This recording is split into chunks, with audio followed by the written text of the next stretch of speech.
We are live now. What's going on, everybody? Hi. Hello. Hello. Yo. Hello. Well, hi there. How you guys doing, man?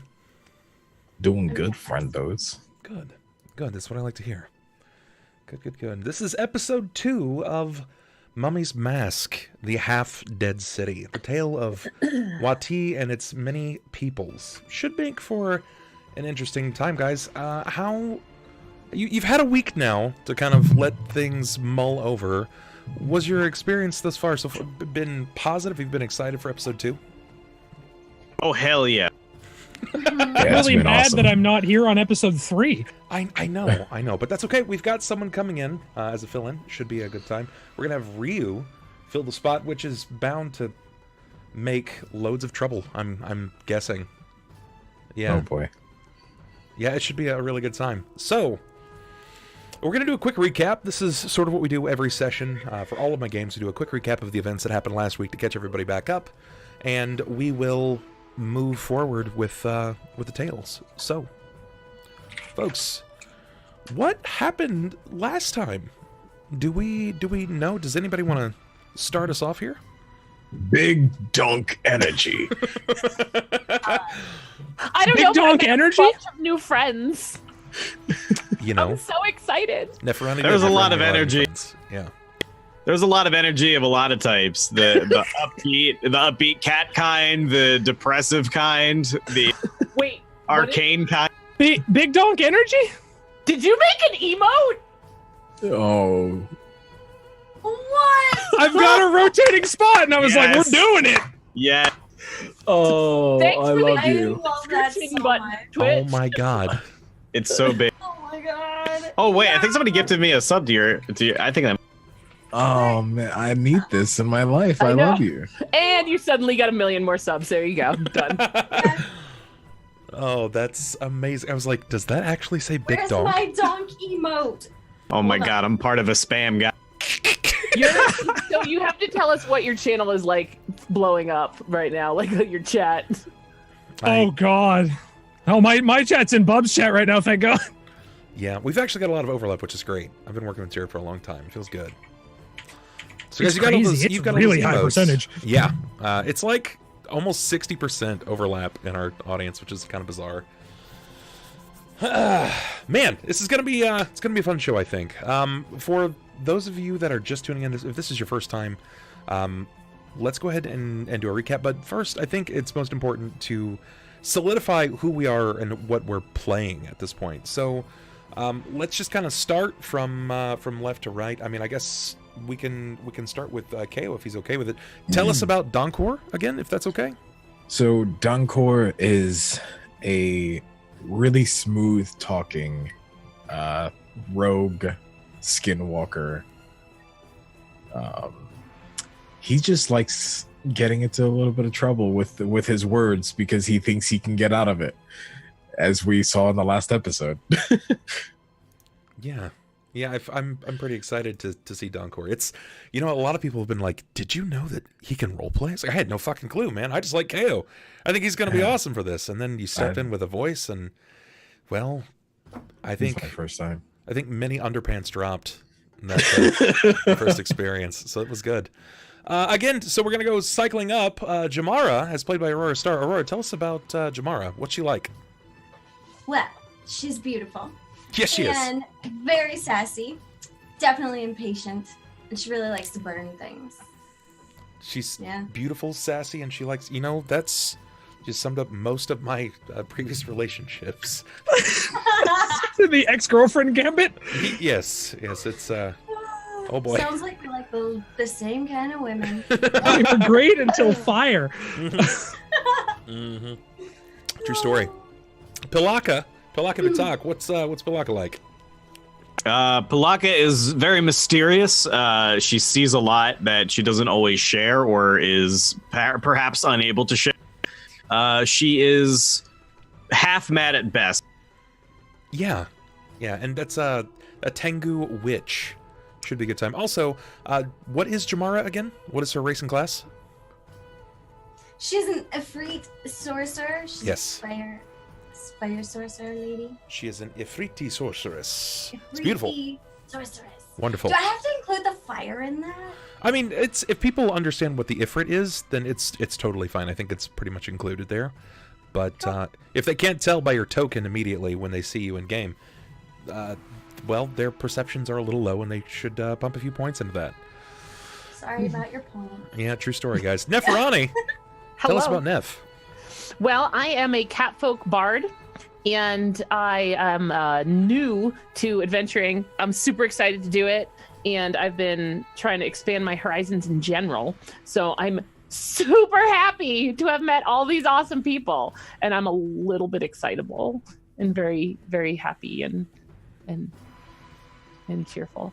I love Neferani already. She's this positive boon to this otherwise sad and dismal world. Right. And I do have tunes if you have coin. True story. True story. Bongo Cat, abide. Abasi, as played by JDScientize. Tell us about Abasi. Abasi Scarabide is a great, strong paladin who has firm beliefs and a great family, and everything seems to go his way. No, that was yesterday. Yeah. Most of them are dead. Nobody likes him. He's a sad, angry dwarf of the sands. Yes. I am playing Abasi, the Palmet Paladin. Yes. It's Poor it's really good because we've got so many excitable people. Donkor is just like going with the flow. Jammara has just got this fierce energy about her. Pilakka is already a little mad. Neferani is just this positive boon, and Abasi's like the desert version of Eeyore. So. Stick in the mud. Yes, well, I always wanted to adventure with a depressed dwarf. It's perfect. We're never going to be finding my caves, I can tell you that one. True story. So, last time on Mummy's Mask, we had a bit of an introduction. You guys found each other, but you met a few key players in this game. Can we talk about that for a minute? Let's talk about whom you met and what their roles are inside of the half-dead city, if that's okay. I know we met the bartender who seemed really upset about the fact that they were opening the Necropolis. Yeah. He was not pleased. And Met a high priestess who seemed to look at Donkor and Jammara in this almost future, like as if looking into the futures kind of way. something like that, yeah. What can you recall her name by chance? No, I actually can't. Pharasma. Oh no, that's the god. That's the god. The Whoops. lady Hold of on. graves, Pharasma. Where's my notebook? I wrote I know, that down I was wrong looking there. for a pen. I don't even have a pen. I want to note all this because my memory sucks. I'm gonna forget. So just to catch you guys up, because I know it was your first session and you're still trying to get into the hang of playing games like this. Her name was Seti. It's Sebti. Seti, the crocodile. Also, is anybody else having issues with Bub's stream just like sitting there refreshing constantly, or is my internet just going bad?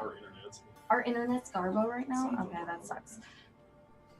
Well, you sound super clear. Mm-hmm. Well, I'm glad I sound clear. That's wonderful. That's all that we need. It's fine. Everything else is kind of bad. I can hear you guys on Good. Zoom. Good. But yes, Thing you full of pens. guys, Pharasma, go ahead. Pharasma was the god of trade. No, Pharasma is the Lady of Graves. She is the god oh, of okay. death. Oh, right. Yes, she is the god of death. And Seti is the high priestess at the Grand Mausoleum. The Grand Mausoleum is the largest building that is abated near the necropolis itself. The necropolis has been erected for what reasons can you guys recall? It was a plague, some Yeah. sort of sickness, like a really long time ago, and they erected it to keep it within the walls. Confined, yeah. Yeah, it was a bit of a plague of madness is what is basically being stated up to this point. And honestly, they don't really know whether or not it's still there. There's only been a few times that people have been allowed to go into the necropolis because it's dangerous. Very few people are allowed in, and usually those that go in don't come back out. So yes, you did meet briefly Seti. You haven't had a chance to talk to her much. Whom else did you guys meet? You said that you met the proprietor of the what establishment? What's the inn's name? The Tooth and Hookah? The Tooth and Hookah. That's right. The Tooth and Hookah. There you go. Yes, the Tooth and Hookah. I only knew there was a hookah in it. He didn't give you guys his name, but I have that for you. His name is actually Farhan. Farhaan. Farhan. He is the proprietor, and they have a bit of a mascot in the Tooth and Hookah. Toothy. It's Toothy, yeah. Did you guys get to see Toothy by chance? No. No, and hopefully it stays that way. So it's widely We were known. only threatened with two. It's actually a big joke because Toothy is a miniature crocodile. Their well isn't very large, and there is basically an underground aquifer that they believe that Toothy came in on. He's a 6-inch crocodile, and he's been there for years. He's never gotten any larger. So, from tip to tail, at fullest length, he may be from wrist to elbow at best. So That dickhead threatened to feed me to a freaking ruler? To be fair, he might have cut you up and Yeah, fed you.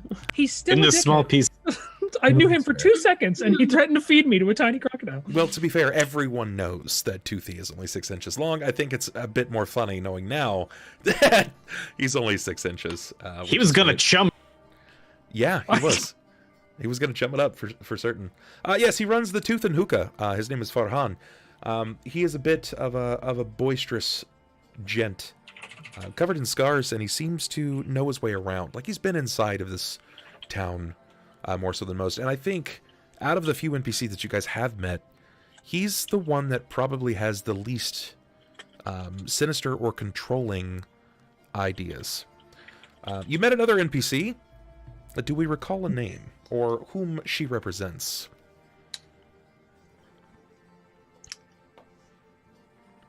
I remember that she wouldn't stop touching me. Yes, that's true.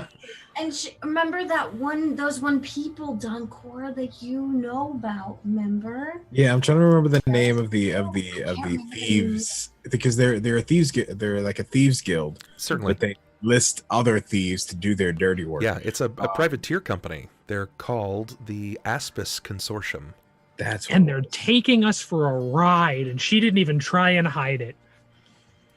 Yes, that's very true. It's an have a feeling- unscrupulous multinational trade organization.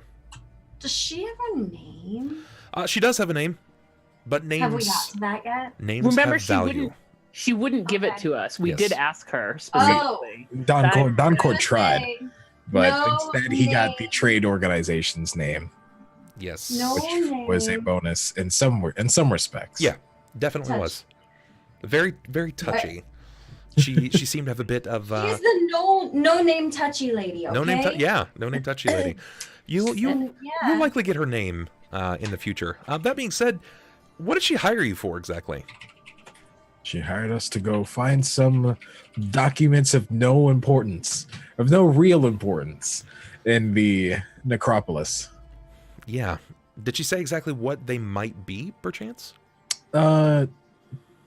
Choose a trade, battle plans. Yeah, battle plans, like strategies.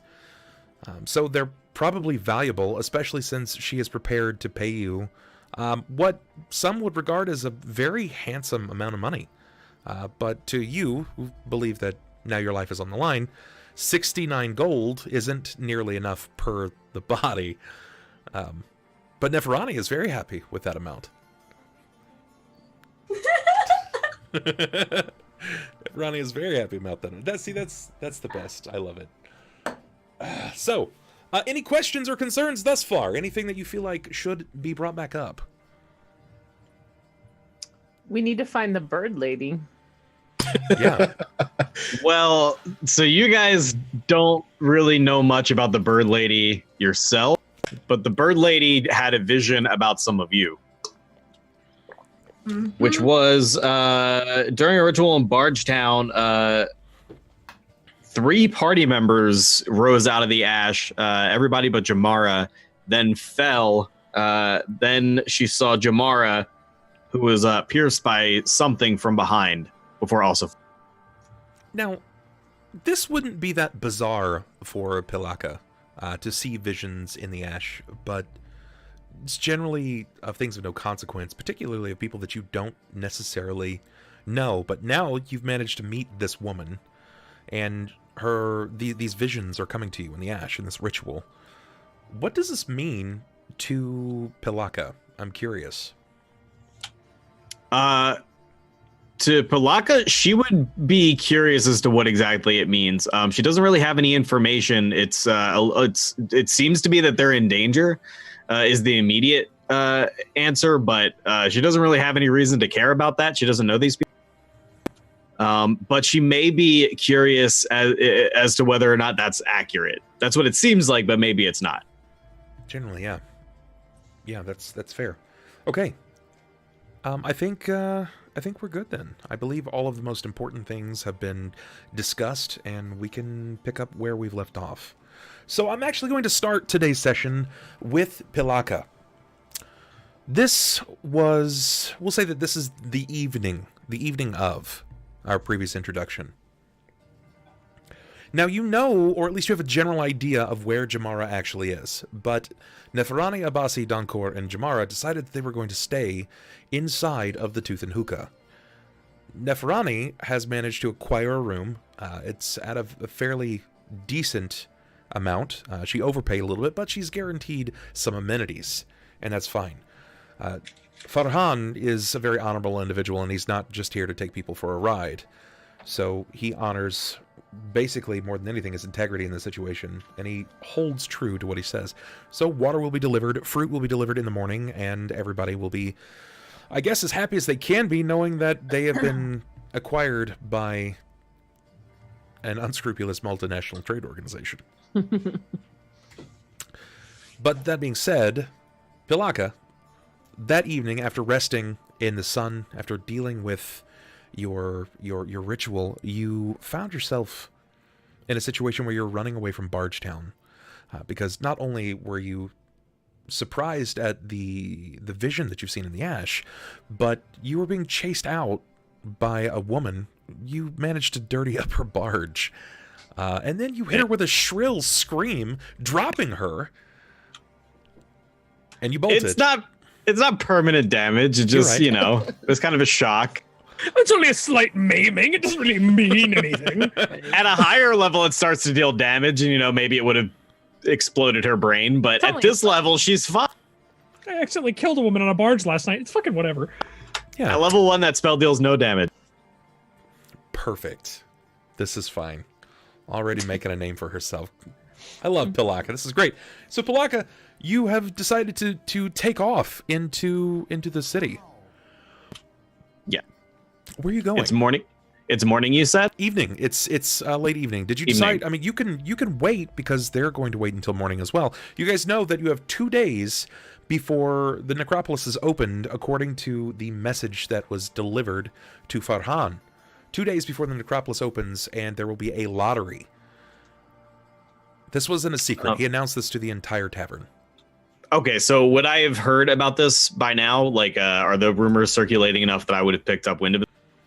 Oh yeah, I mean it's the talk of the entire city, that the other half of the city is opening up, and it's important. It's largely being discussed in every corners, dark or light. Okay, I'm going to kind of draw my hood up around my head and try to hide the fact that I'm a bird person as much as I can. Sure. And make my way back to the Tooth and Hookah, casting as long as I make it undisturbed, casting Hex Disguise to reassume my old woman form, regular human woman form before I Okay. All right, perfect. So, you have meandered through the town. You know that it's not that far from where you were located already. You found the Tooth and Hookah, which is open in the evenings. You can hear the bards internally just boasting about their day, and it can be heard pretty much all throughout the town, at least in this area. You hear the consistent darbuka. You know that you're on the rise when you can see the colorful plumes of smoke rising out of the lattice rooftop. Do you enter into the establishment? After casting my disguise. Got it. You're good to go. You see, you can clearly identify which building is which. You've been here already, and you can see that there is the same flag that shows the crocodile holding onto the hookah lamp and blowing a gout of smoke from its maw. And you've arrived. Okay, where... You're muted, sir.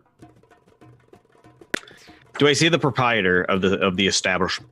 When you bump inside, you can see that despite it being as late as it is, this place doesn't ever really seem to die. It doesn't really die down.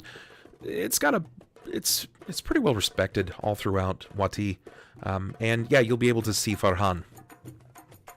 He is behind the counter, pouring ready Stein Stout and ale. Okay, I'll take a seat at the bar and order a wine, if he has it. Okay. When you move up to the bar itself, you see a few of the patrons see you, and they kind of double take. You know, that rubbernecking when you're like, "What the hell am I looking at?" They're not really sure what to make of you, especially since you don't really fit the consistent crowd as is. But you find yourself sliding in, and people quickly shift out of your way. They give you a large enough spot for you to take a seat. Do you place your cauldron on the bar, or do you just kind of leave it hanging on staff? I leave it hanging on the staff. Okay. For them. All right, you sidle up to the bar. You found a seat. It takes Farhan a minute, but he'll make his way over to you. He will see you. Good day. Evening more like it, Mum. Good evening. I would like a drink, a wine, fruit wine. Yes, wine, not a problem. He steps away. He has an enormous, like, auroch horn of wine that he has stationed on the wall, and he kind of points to it. Will this be fine? This will do. Okay. He removes a beveled-in, like, cork in the end of itself, and it seems to pour out. And it's just enough to fill, like, a bit of a goblet, which you might the equivalent of, like, a tumbler, and then he corks it back up and moves it over to you. You can smell the berry that seems to just permeate your senses, and you can see bits of, like, pomegranate that he splashed into the top. She takes a small sip of it, and slaps down 5 silver pieces. This is too much. Are you trying to get a room? Yes, and some information. Now that we have exchanged coin for beverage, you will be more open to giving me information. Give me Yes? perception, please.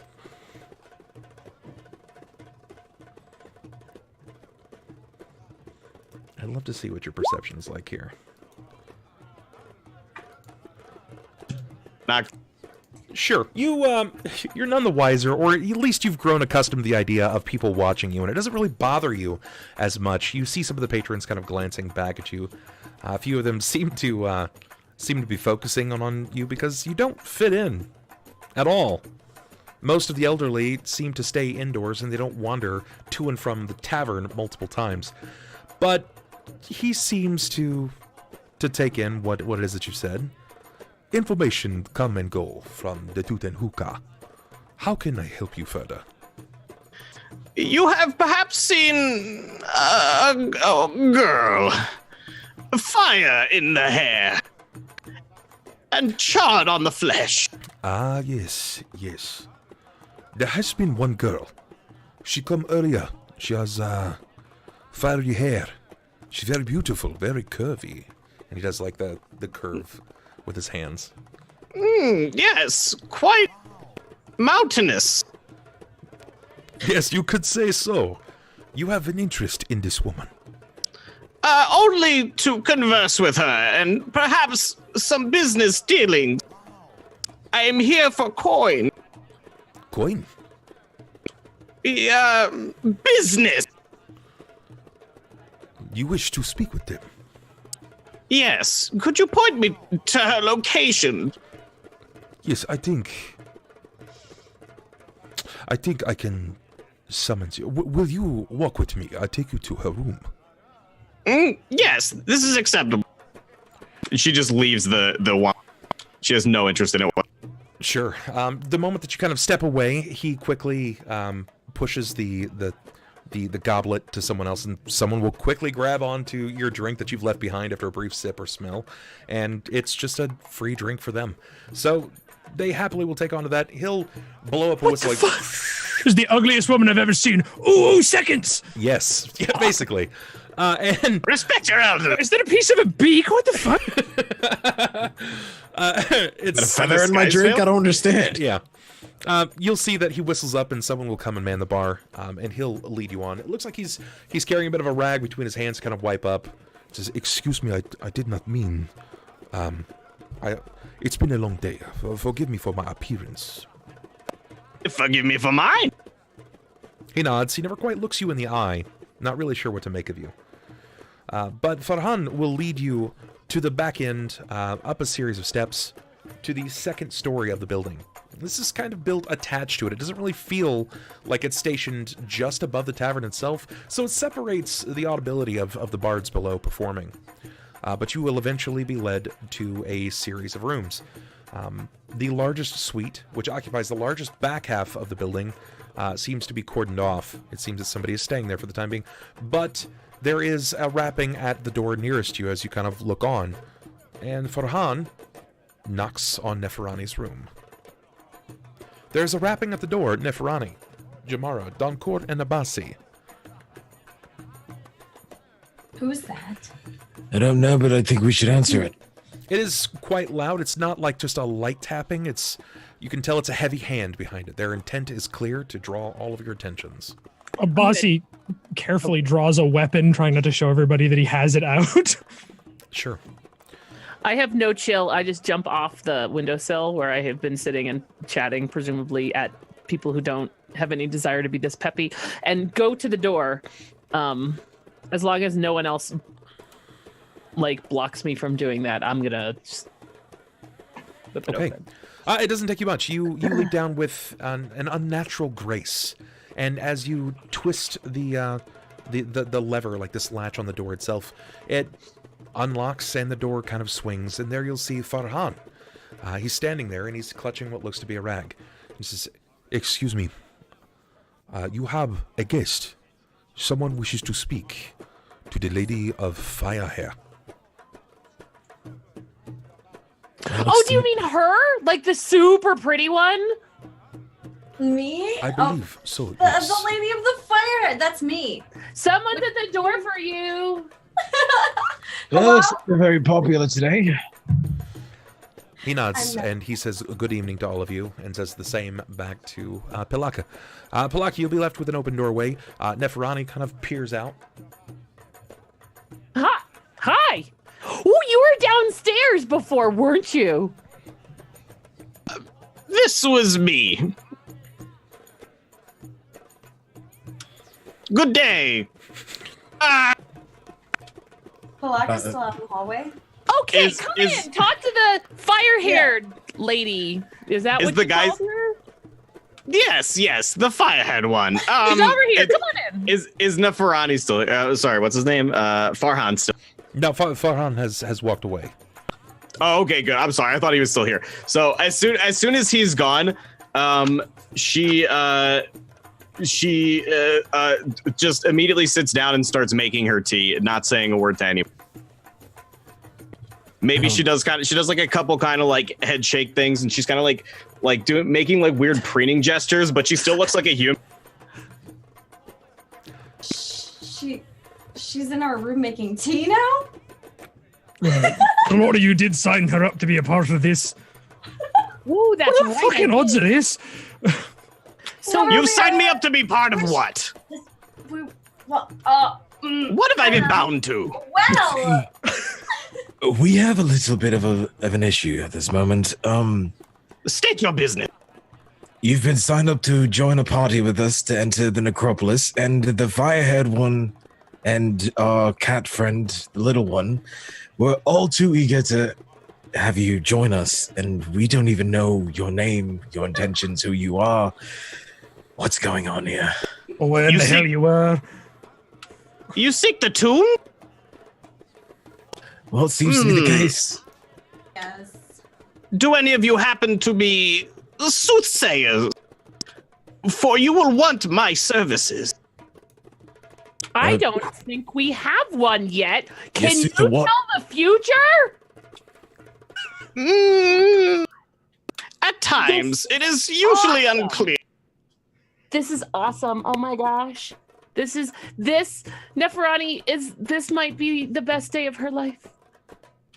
Would you like a reading? Well, this is the most confusing day of mine. Yes. I Please. take out I hand I over take my out my, paws because that's all I know. Like that's what you do. Pilakka reaches into her robes and takes out her fortune teller's deck and starts to do like a basic tarot. You guys notice that about this time, as she withdraws this fortune teller's deck, that there is a shifting about her person. Something that seems very odd. It just seems over shoulder at first, like it's some kind of lump, a mass, if you will. And then quickly, it shifts to the opposite shoulder. And then it disappears behind her. Abasi full on draws his weapon now. There's way too much weird shit happening tonight to be watching parts of your body jump around like that. Listen, Dwarf, we don't know who this person is. I suggest you put your weapon away. Its shoulders just went inside of itself. Like, you're not worried about that at all. No, that's normal. Well, of course that I'm worried about it even just a little bit, but there has to be a reason she's here in the first place. Otherwise, we wouldn't have added her to our party. Yeah, you notice how she didn't start with that? It's, oh no, I'll just do a tarot reading, I will. If you get eaten by strange monsters, it's not my problem. Well, if I get eaten by strange monsters, well, I guess that seems to be another issue entirely. Pilakka pulls Gidok, her raccoon, out from underneath her cloak and just throws him into the middle of the floor where he just kind of like rolls. What? Oh my god! There's your monster! Last thing I thought was going to happen, realistically, was some sort of sand shrew. The raccoon seems to roll into the middle of the floor before it just seems to turn upright, like one of the bottom-heavy ducks that just kind of float upward. And its eyes just kind of look on, almost gazing into your soul. Well, I did say this day was the weirdest that I've had thus far. This is Gidok. He is the reason that I am a boon to your party. Gidok, come. And Gidok returns to me and perches on her shoulder, and she kind of like pets him, love. And then she says, "I have healing powers. Should you require them in your journey, in exchange for the secrets that we find within, should I demonstrate them?" And then she pulls out her scythe and points it together. I don't even know what's inside, but I mean, a healer doesn't sound too bad, right? It's at this point that you can see that Gidok's right leg, as strung up on the shoulder at this point, has outstretched and is seemingly just like lower right, like back right leg, and it's just scratching into Pilakka's hair. Like it's just this natural relationship that they have. It doesn't even seem like the raccoon knows, but Gidok's leg is just quite literally outstretched and just scratching the side of her head. I am paralyzed with delight. I am paralyzed with confusion. He's just frozen there next to her with the sword going, Perhaps we should get some more confusion out of the way. And I drop my what in the fuck? Now, I've seen a lot of different things in my day trading, and I've seen elves, I've seen gnomes, I've seen half-eaten gnomes, but that's something I've never seen before. So you're a bird with a raccoon. Oh my god. We are not from around here. It is very nice to meet you. The pleasure is mine. I hadn't even thought of that. He just loses his shit and goes, a bird! Ooh, delicious! Too big to eat. Too big. Too big, yeah. Already quickly assess that situation. Could I take that one down? You would not survive the attempt. Yeah, well, all I'm going to say is now one of us has stayed silent this entire time, and I'm curious to know her thoughts because I'm utterly confused. I don't know what's happening. Somehow we went from signing a contract to forming a party to now we have this giant thing in front of us. Hooray for Big Donk. Yeah, This contract. signed us up for. What I help sign us up for? I don't know. This contract. Who is it with? The Oh, well. Absorption. Hmm. Right? Yeah, that's exactly what it is. The Aspis Consortium. Not sure if you've heard of them before. Yes, she has. Yes. This is acceptable. You will point out the representative to me if you see her, yes? Them, I mean. If you see them. Of course we will, if we see them. Good. So when do we depart? No, it's a her. Okay. I would not know it's a her. You guys do. But I do, so I should have referred to her as her. But she is the no-name touchy lady. That's who you're talking about. No name touchy lady. I will be on the lookout for this. No name. Pilakka, Who touches? do you have knowledge history by chance?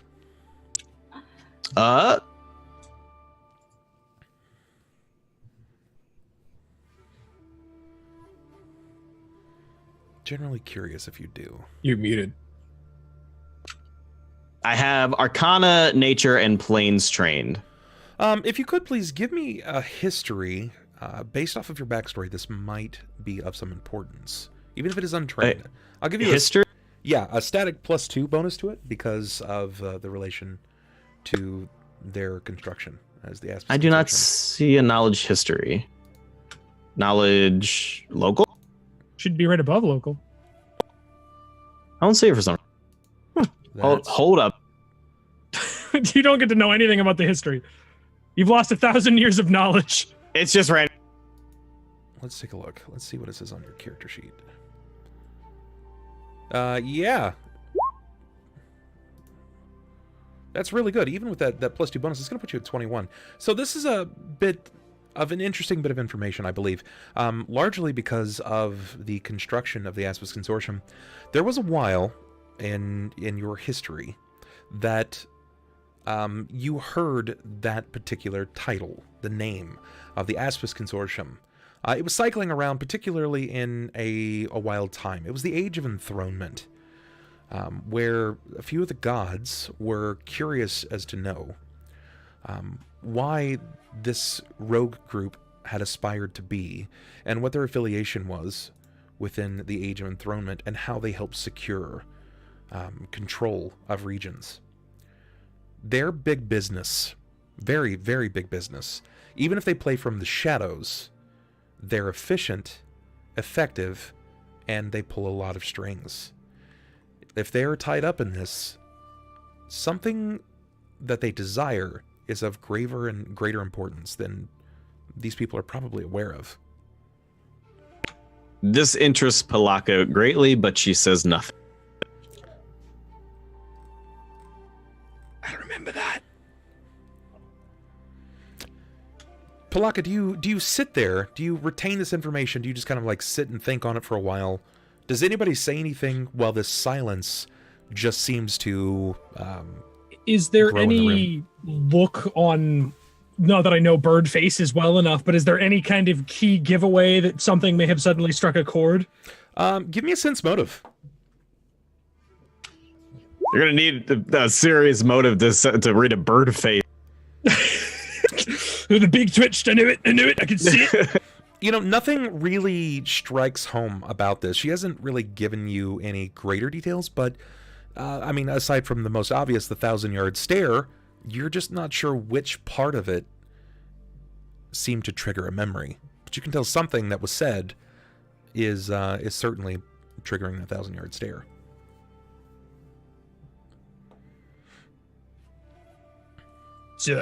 You learn something? You want to share with the class there? Or? When do we depart? Tomorrow morning? It's a good deflection, I guess. I suppose so. I mean, the Necropolis doesn't open for another 2 days, so... Oh, jeez. Yeah, 2 days. But we're in for sure, right? That lady... You know, that lady said that she would guarantee us a way in. So we just have to apply. Do we still have to enter the lottery for sure? Like, we probably should do that. And, yeah. Figure out a place to stay tomorrow night, because I only got this for one night. I mean, I don't know about you guys, but I would like to go get some supplies before we even enter, regardless. Well, you guys do know that you have 2 days. You also are aware that you have to apply for your group name. I mean, she's filling out the paperwork, but she's left it all there. Basically, all she had you sign was the agreement with the Aspis Consortium. With that and your group name, you still have to apply for your, basically to be inside of the lottery as a team. Where are these applications held, and are they still open? They are currently not open. You will be able to seek out this location. You'll just have to go to the bank. They have a banking system. It's called Abadar's Sanctum of Silver and Gold. Any local will be able to tell you about it. It is heavily patrolled and guarded so as to no obvious robberies.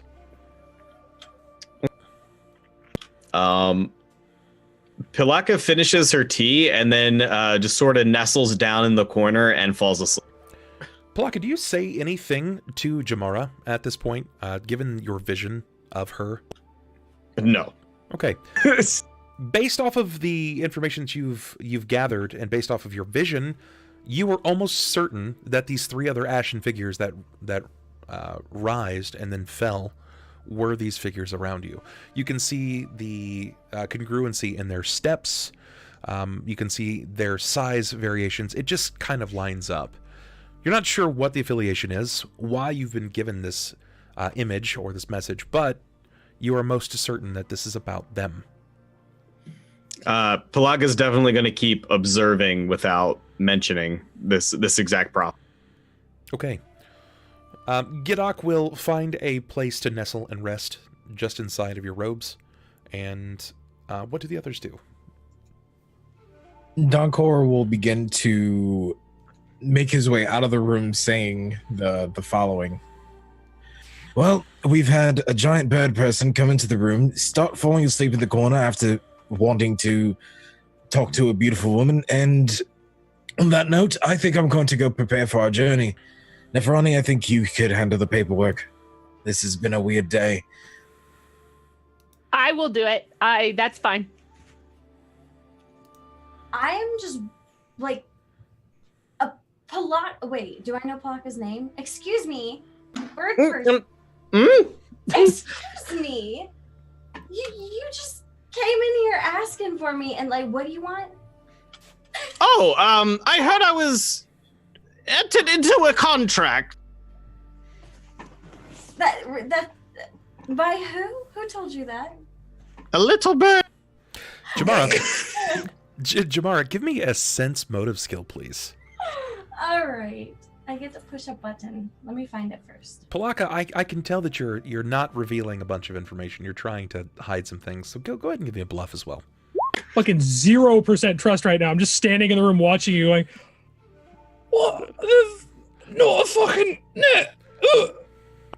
She's not really trying very hard. Yeah, you can tell Pilakka isn't exactly trying very hard. You're not really sure what her angle is, Jammara, but you are 100% convinced that Pilakka is currently lying to you. It's pretty obvious. Yeah. The raccoon even knows at this point. What the heck? All right, so is this something you're gonna like talk to me about when you wake up or something? Like you're just trying to... Yes. You paid for this room? Don't you have a room? I see no reason to get another room if I am part of this party. We are teammates, are we not? Yes. All right, I'm gonna go with Donkor because I'm bored. I'm gonna go get stuff. I don't want to sit in this room all day. Pilakka immediately falls back. It is nighttime at this point. You guys are probably rounding out until the latter half of the evening. You're thinking like maybe 9, 10 p.m. The night air is nice. It's cool, but it's still hot for all intents and purposes. Are there shops open? There wouldn't be shops open this the time. market is not open. The market for this area would be closed, but Donkor just wanted a reason to walk out of the room. I'm going. But this would be a reason why, like, nobody knows why he wanted to walk out of the room. Everyone knows that it's nighttime at this point. He just wanted out. Okay. All right. I would go with Donkor because I want to go explore. Okay. I'm gonna watch Pilakka sleep. That's not creepy at all. Perfect. She's like choking on her own. No, I've got a pretty good idea about this. Abasi, what does your night look like? Well, Abasi's now been thrown into a contract with an illicit group to hang out with what he is now considering a bunch of children to go into a place that he feels is highly dangerous and is being lied to by almost every single person he's met since coming into town. At this point, he trusts nobody in the party except for maybe Neferani a little bit because she doesn't look like she's bad. She just looks confused or way too excited about really dangerous things. All of these things are possibilities. But he's paranoid, and he's been paranoid since he left his home that he's being followed or that he's going to be killed or that there's some plot. So he's going to take some time to go guard the door and hang out, even though nobody has any reason to attack them for anything. Neferani, I would like to believe that you have been naturally very perceptive. Your senses are heightened compared to most others that you've met. Even akin to reading the emotions of individuals. Reading the room is key to a bard. You can't make coin if nobody's happy. And one thing that you've seen thus far is that while each people bring a very certain flair, a panache, if you will, to this particular group, you have noticed that Abasi is very troubled. So much so that even in the confines of a very safe place, he feels like a rat in a cage. He moves over to the door, and he never seems to let loose of the weapon, the Kopesh, at his belt side. While Jammara and Donkor leave, Pilakka reigns in the corner. Gidak also asleep. I'd like to give Neferani a moment. If you wanted to say anything to Abasi, you can. If not, we'll step over to Jammara and Donkor. Excuse me. I will look over. Like I'm raptured by this bird raccoon combo. I think it might be the coolest thing I've ever seen. But as Abasi is kind of, I don't know, moving uncomfortably around, I will. Are you okay over there? Fucking mopey dwarf in the corner. Right? Like I don't turn my head, but I'm clearly talking to Abasi. Is there anything like? You don't seem like you're super comfortable, and Neferani wants you to be comfortable. Still looking at the bird. As much as I would love to be comfortable here, I showed up in this town with problems of my own, and thus far I've been lied to by pretty much everybody except for maybe you. Nothing feels safe in this town, and if the innkeeper was anything to go by, it's about to get a whole lot worse in 2 days. So I'm just keeping safe, keeping busy. Well, I mean, you have two options, right? The way that Neferani sees it, you can either make your hand really sore by holding your what is it? What does he have? Kopesh. Your Kopesh all night, or you can, they left. The bird's sleeping. Pilakka snaps awake.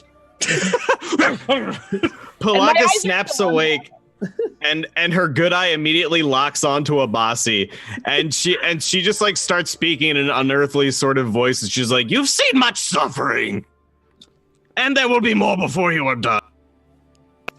But choose your companions wisely, and you may see your fate to its completion." And then she falls back. That's more worrisome than it was a second ago, more than anything. Is this not that we're keeping the bird? This is awesome. Remember we said I could have a pet? No, but maybe just a little, right? But maybe we're the group of people that the bird woman is talking about that will bring you to your whatever she said, but it'll be good. Well, I would believe that, but you see, the creature bird showed up looking for our redhead friend and explaining that it knew something and then didn't say anything about it. Well, tired.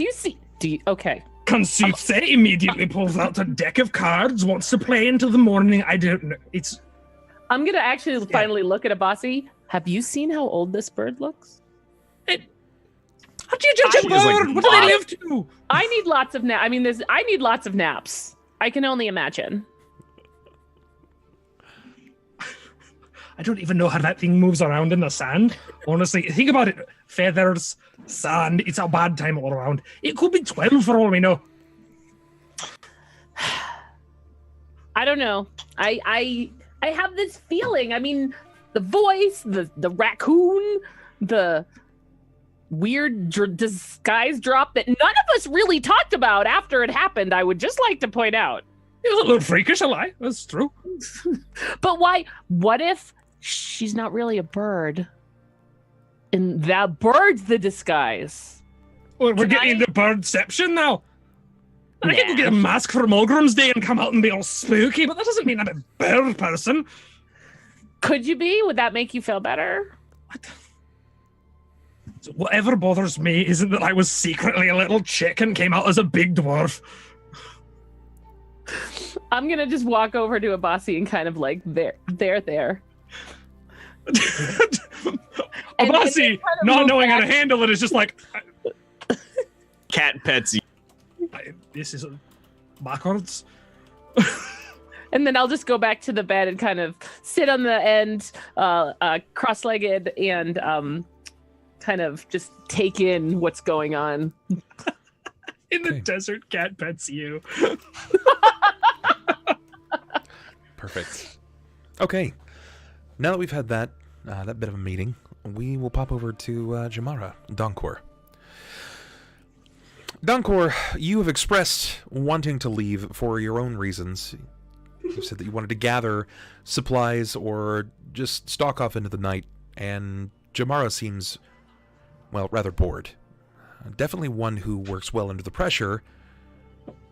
You can tell that she has expressed an interest in leaving as well. The moment that you stand near the door, she stands with you. She seems to follow close behind. Do you say anything to her? Not until they leave the room. Okay. Abasi will hold the door and allow you to leave. And then the moment that you pass through the door, the arch will shut. Jammara is behind you. She seems to also have an interest. Okay, so Donkor, right before he's about to take a step, he realizes that Jammara is behind him, and he'll begin to question why, and mutter under his breath, "I just wanted to be alone." That's fine. But he'll turn around to Jammara and quickly, not because at this moment he doesn't realize that it is her. He kind of has an idea. Donkor, you may. I want to express this because I know that this isn't something that has really well been super discussed. You've followed her and you've been near her, but as far as face to face goes with this particular character, you haven't really been truly stood up face to face with her. She's not small by any means. Arguably, she's probably among the largest in this group. Jammara is 6 feet tall, bust for days, fire more than just in her hair. It's in her stare. It's like staring into flame. She is intimidating for all intents and purposes. And you turn back with something to say to her, and for a moment you find yourself kind of stuck. And she's waiting. he would quickly, as of turning around, he would look at her and realize that this is Jammara and be awestruck for just a moment, noticing that she is an incredibly beautiful individual, and then begin to quickly change his demeanor behind this endeavor and go, well, I wanted to be alone, but perhaps you might want to join me for a drink. It's late at night and all the shops are actually closed, so. Sounds like a plan. I was not tired. I needed to go find something to do for a while anyways. And I'm sorry to bother you. Oh, no, you're not a bother anymore. It's totally fine with me. Let's make our way down, back into the Tooth and Hookah. Okay. Are you trying to convince her of anything? Are you suggesting, is this something that could lead to more than a drink excursion? Are you trying to invite her back to your personal premise, or is there just an interest in kind of getting to know what she's like? Just the interesting trying to get to know what she's like. Sure. Okay. Wonderful. If you could please give me a diplomacy. Which one of us? Donkor. Okay. All right. Oof. He critically fails. Holy shit. As far as being diplomatic goes. It's not terrible, but you still critically failed. He seems genuine with his interest, but he seems to stumble a little. His the way that he kind of comports himself in front of you is bizarre. Much like most men, when they stare you down, they can't seem to control all of their senses at the same time as well. And Donkor is none different in this situation and scenario. He seems inviting. You're not really sure of the true purpose, but he's asked you for a drink. Yes, we're gonna go have a drink. So we have to walk downstairs to get to the bar, right? I mean, we might as well have a drink. See, I'm thinking bros, though. You know what I mean? Let's be bros, because that's what Jammara is thinking. That's what she's thinking. But Donkor doesn't know this. All right, F's in chat for Donkor, guys. It's damn. already friend zoned and doesn't even know it. I have to play this character that's eventually gonna get shut down. Oh, can I re-roll? Oh, it's so good. That's perfect. Okay. Yeah, she seems very interested in getting a drink. In fact, so much so that she borderline pushes past you. She's like, yes, a drink sounds great. And she kind of pushes on. Well then, it seems like somebody's more excited to get a drink than I am. Press F for the D. Oh, that's good. I love it. Okay. Encore. Yes. Oh, man. You move downstairs, and you're once again greeted by the Darbuka. I'll go ahead and turn them back on for you so you guys get a better feel. They just kind of keep at it. You notice that the crowd is thinned out slightly. Slightly so, but the dull roar is still ever present. Do you seek Farhan? So the first thing that we would do is we'd go to find a place to sit if we're gonna order drinks. Yeah, I want to sit at the bar though, not at a table. Okay, so the Donkor. see this Donkor is going to look to Jammara and go, well, this place is to sit, and it seems the bar is open. Is that where you'd like to go? Yes. Seem to be staring at it pretty intently. Yes. All right. Farhan! No, I know this guy's name, right? Everybody knows Farhan's name. Farhan! Excuse me, I need a drink. When you say that, a few of the men turn back, and like this is when the real rubbernecking begins. It's Farhan! It's, like people are just, holy shit! It's one of those moments. And they glance back and they see you. Some of them are intimidated by your presence, as some men might be, but some of them are just like, yeah, seats right here. And they kind of scoot over, giving you a spot. Donkor, not as much the same for you. Do you push in beside? He'll try to make his way calmly, because he's not somebody to be very incredibly pushy, because he has a weak physique, although it may not seem that way. Okay, as you guys push up to the bar, Farhan has readied what looks to be a tray of various brass bowls, and it looks to be a large brass carafe that is filled to the brim with water. And when you guys move over, he kind of waves back since you've called his name, and he says, yes, I was readying this for your room upstairs. This is the water for Miss Neferani. Would you be taking this to her, or will I need to? You could. I mean, it's up to this one here, but you can take it up to that room if you like. I would like something more hard, if that's even a way to describe it. Yep. Go ahead and take it up there, because we're going to be here for a little while. Fine. Oh. What could I get you then? Is there something that you'd be needing? Your finest ale is what I would like. Yes. Finest? 2, please. Yes. I don't know what Donkor wants, but 2 for me. Whatever your finest is, yes. Surely you have the coin. I would like to think I have the coin. I wouldn't be a merchant for anything. Technically, Neferani is the only one with actual coin, though, isn't she? No. Who's got coin? How do we have money? I haven't done it. Donkor, that's his best kept secret. Donkor's got money? Donkor is shit, mine. over.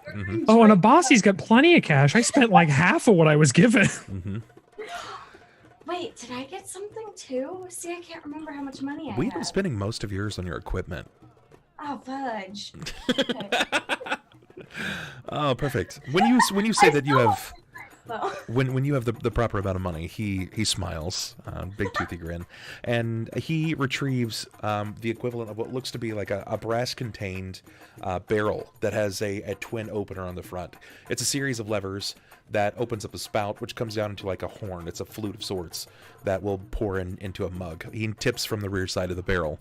It's like a small pony keg of sorts, but he'll place it up on the table and turn, and when he does, it opens up the double opening, and when he tips up the back end, it will pour and come down into a single spout. This is very expensive. Well, how expensive are we talking? Because I'm pretty sure I can still afford it. It will be enough to get you a week. 1 week here at the Tutenhuka. 1 week for a drink, wow. It's the most I've ever spent, but after today, I think I might splurge a little. The finest for a man and a potential suitor.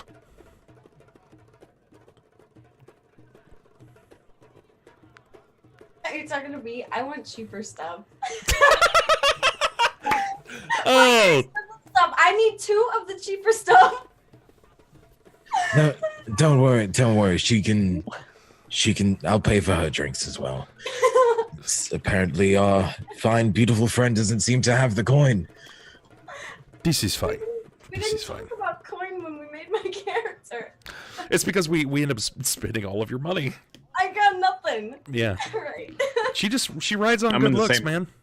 Wait a minute. Am I to get this right? The one who thought she was the only one with money is the only one without money?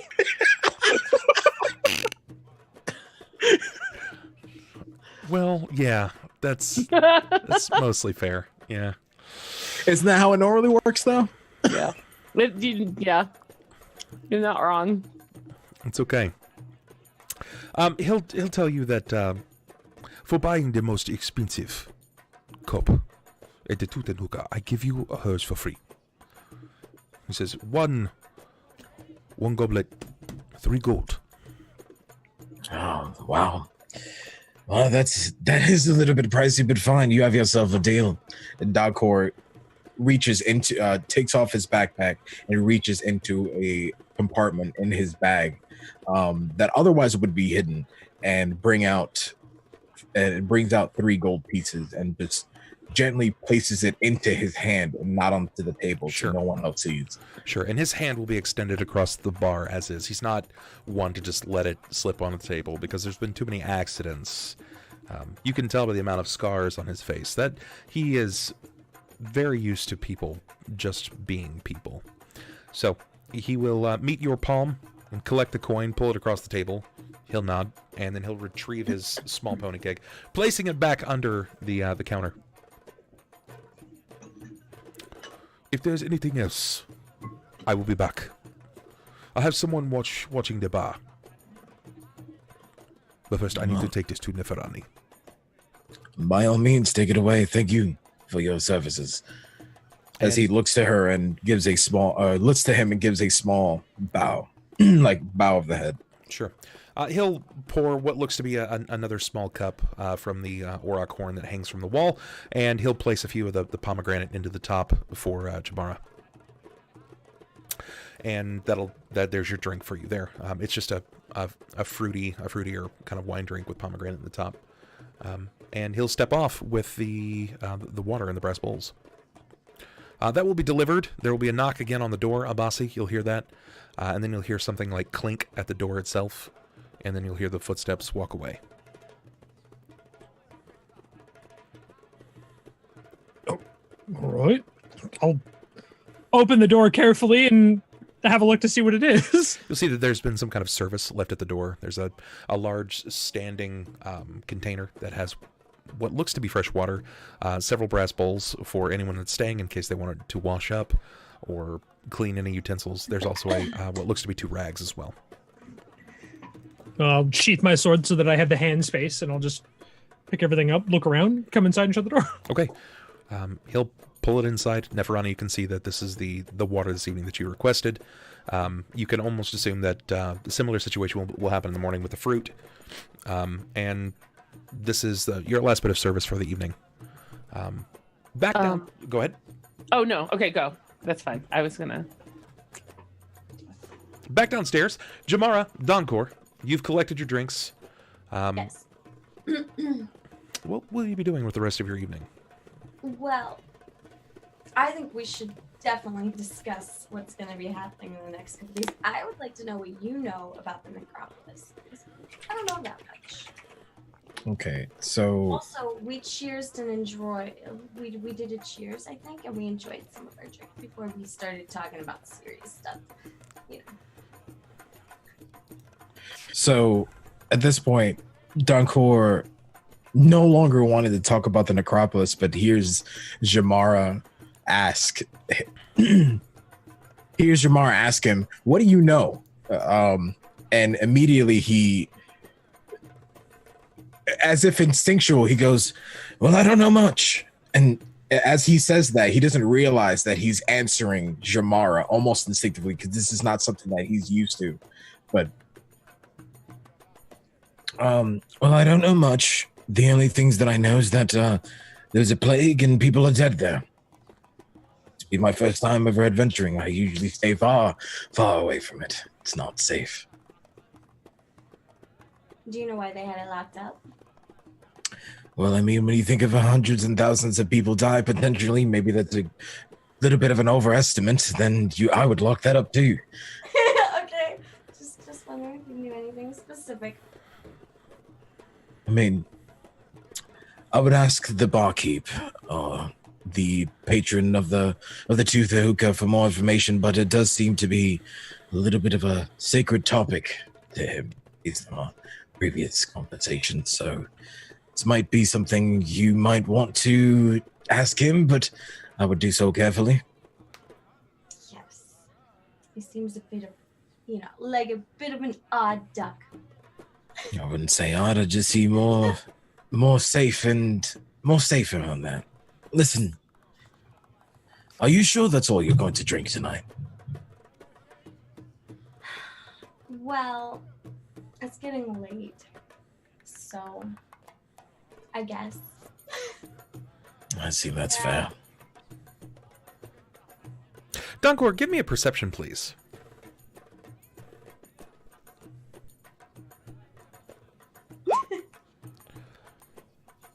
You get a sense, as a merchant, you have, similarly to Neferani, you have learned to read a room and know your audience well. You can't make a sale if people aren't interested, and you have keenly picked up, despite your honing in on this fine drink, that someone else at the bar seems to have an interest in the things that you're discussing with the miss. He seems to have leaned in a bit more, and his wares draw your attention. It's certainly out of place. It's not so much the colors as much as it is the individual itself. This is not the first time today that you have seen a pommet.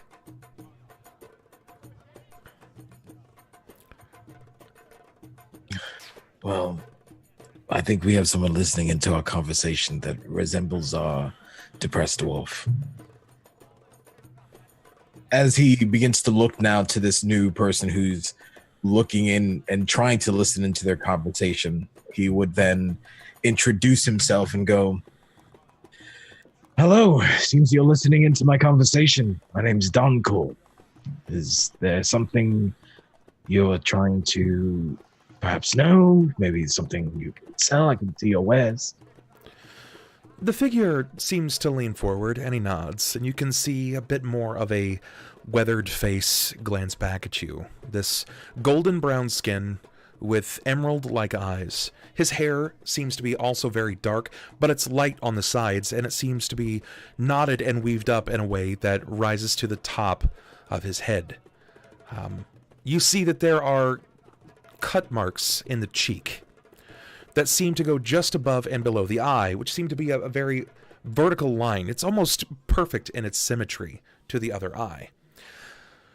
What you do notice immediately, which draw your attention, is the palm of this pommet.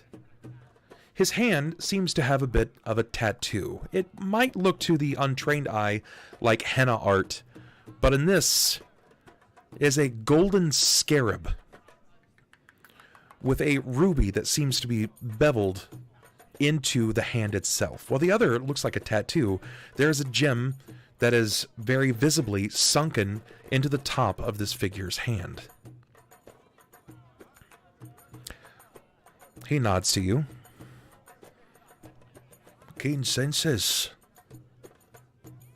I see that I have since been sighted.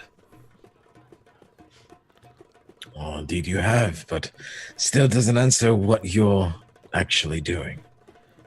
Well, I've come like everyone else, for a drink, at the legendary Tooth and Hookah. From across the sands, I've heard of Farhan's ales. This is why I'm here. As truth as there might be, this particular drink I'm having is quite delicious and legendary, as I've tried many. But you seem to be honing in on our conversation rather than the quite dozens of other people that might be here. Well, I cannot help to say that your story has brought my attention, as much so as yourselves.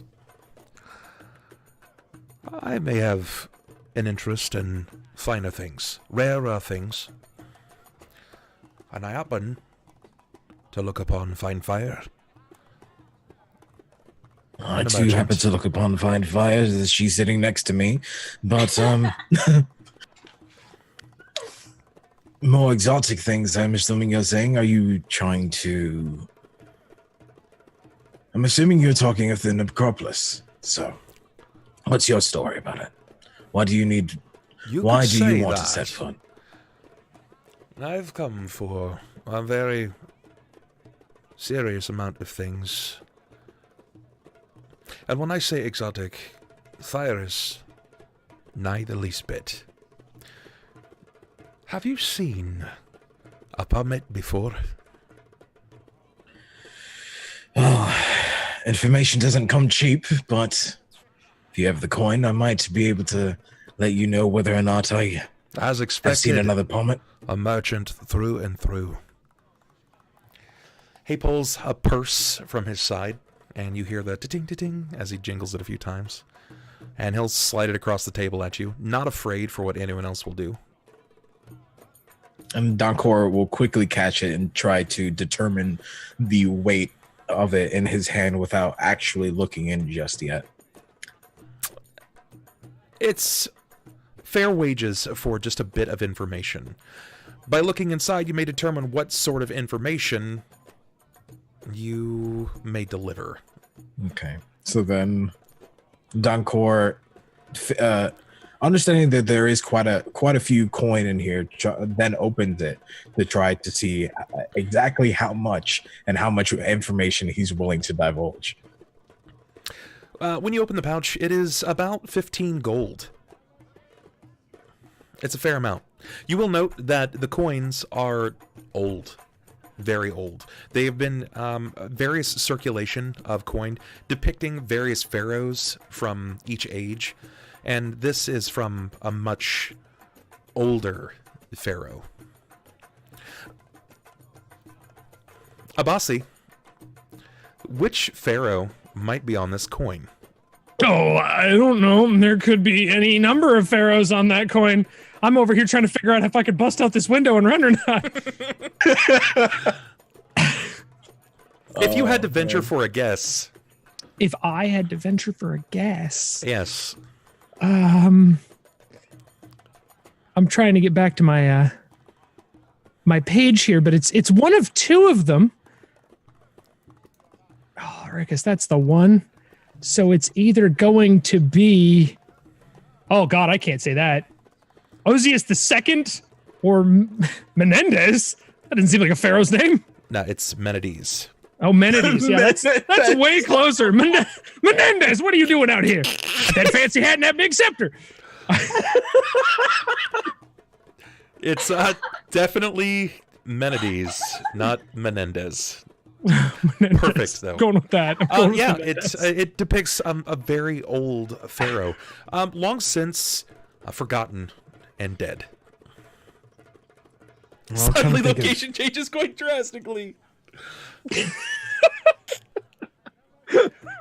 Oh man, I'm trying to think of whether or not Donkor would be able to recognize the old pharaoh on this coin. I would assume that he would, because he's been trading for quite some time. So, and he is knowledgeable of the local. Give me knowledge history, actually. I'm gonna die and we're not even gonna get into the Necropolis. You're not sure. All right. You know that it's real gold, and that's all that really matters. Okay. So Donkor will look at this person and go, before we move any further, I have a thing. And it's quite a it's quite important for merchants. I have a bit of a thing as well. Oh well, that's besides the point. As you can see, that it's a very smug look. Well, it's a bit of a thing for merchants. I would like to know your name. Your full name? Your date of birth? Of course. The fuck is your zip code, Menendez? He looks to you for a moment, and he takes another sip of his goblet. Scarab Hide. Your name is Scarab Hide. Aye. Our family Scarab Hide. Donkor almost in disbelief that this is someone's actual name. Then he moves on because he's heard of Stranger Things, especially in the day that he's just had. It goes, all right, well, for 15 coin, that's quite a bit of information, but I don't know much. What I can tell you is that, yes, I've seen another one. I've seen one. Wouldn't remember his name for the life of me because I only shared a table with him. And a room, perhaps. Donkor, give me a bluff, please. I only shared a table and maybe a room. Whoa, you got really kinky with Abasi. Yeah. See, Donkor's just the best part of phrasing. Okay. Donkor, give me a perception. All right, very good. You try to passively slip this bluff by him, and as you do, you can see that he doesn't quite buy into it. There's this certain way that he turns his head. His eyebrows furrow. The nose kind of scrunches up between the brow. He doesn't buy what you're selling. And as a merchant, that can mean a lot. Well, I could say you don't believe me, it looks like. There is many things that I've come to believe in the land. And people are not among them. They're honest truths that often hide amongst the dead. Well, I'm not trying to be one of the dead, so I'm not trying to hide anything. I can tell you the truth of this is is that I did share a table with him, and we discussed matters while we were in a room amongst others. The person next to me might seem to remember his name, but I legitimately can't. I just know him as a depressed dwarf. Beautiful I fire. don't- What? I don't recall his name either. Burn Is- the is that- plummet. Burn is, him. Is Burn him. that you? Is that you trying to? Is that you trying to lie to this man, or do you just actually not recall? No, his I name? actually don't remember his name. That's. I love it. What? I love it. It's like, oh, the character is perfect. Okay. Nobody cares enough about the fucking depressed dwarf. Thank God for that. I'm convinced now that after this, the only person who would really know his name is Neferani. I give you a shoulder pat, dude. I care. He's got no friends, he's got no family, and the people he just met are like, I would sell him out, but for the life of me, I can't remember what the fuck he looks like. Hey, it might save your ass here, so. Yeah, woo! Perfect. Okay. Well, So, I thought he was a gnome, really. he finishes his drink and he slaps it back down on the table. Well, the time is late, and I must rest, for I'm going into the Necropolis. I'm here Into with a bit of an adventuring company, and I seek out a fellow scarab hide. If you happen across him, and you let me know, those coins have many friend. Well, that they do, my dearest friend. I will tell you this. You will be joining our party as well, and I hope that we can discuss further, perhaps maybe when we're in the Necropolis. I would like a new potential ally, as in we're walking into a very dangerous place. You can never have too many. Well, let's hope that the lottery is drawn in our favor. We'll see. We'll see which tomb we wind up on. Well, we will. Hopefully, I'll turn. see you again, friend. Slide off of his stool and drop down, and the tiny Pommet will exit this place. He strides out with confidence, but you can see age weathers and dates this man. Not as young as Abasi, by any means. As he leaves, there are 4 armed guards waiting at the door. 2 of them, you are most certain, aren't human. They're humanoid, but they don't look anything like the Garundi men and women that you've met. The other 2 are definitely Pommet. Much younger, even younger than Abasi. A boy and a girl.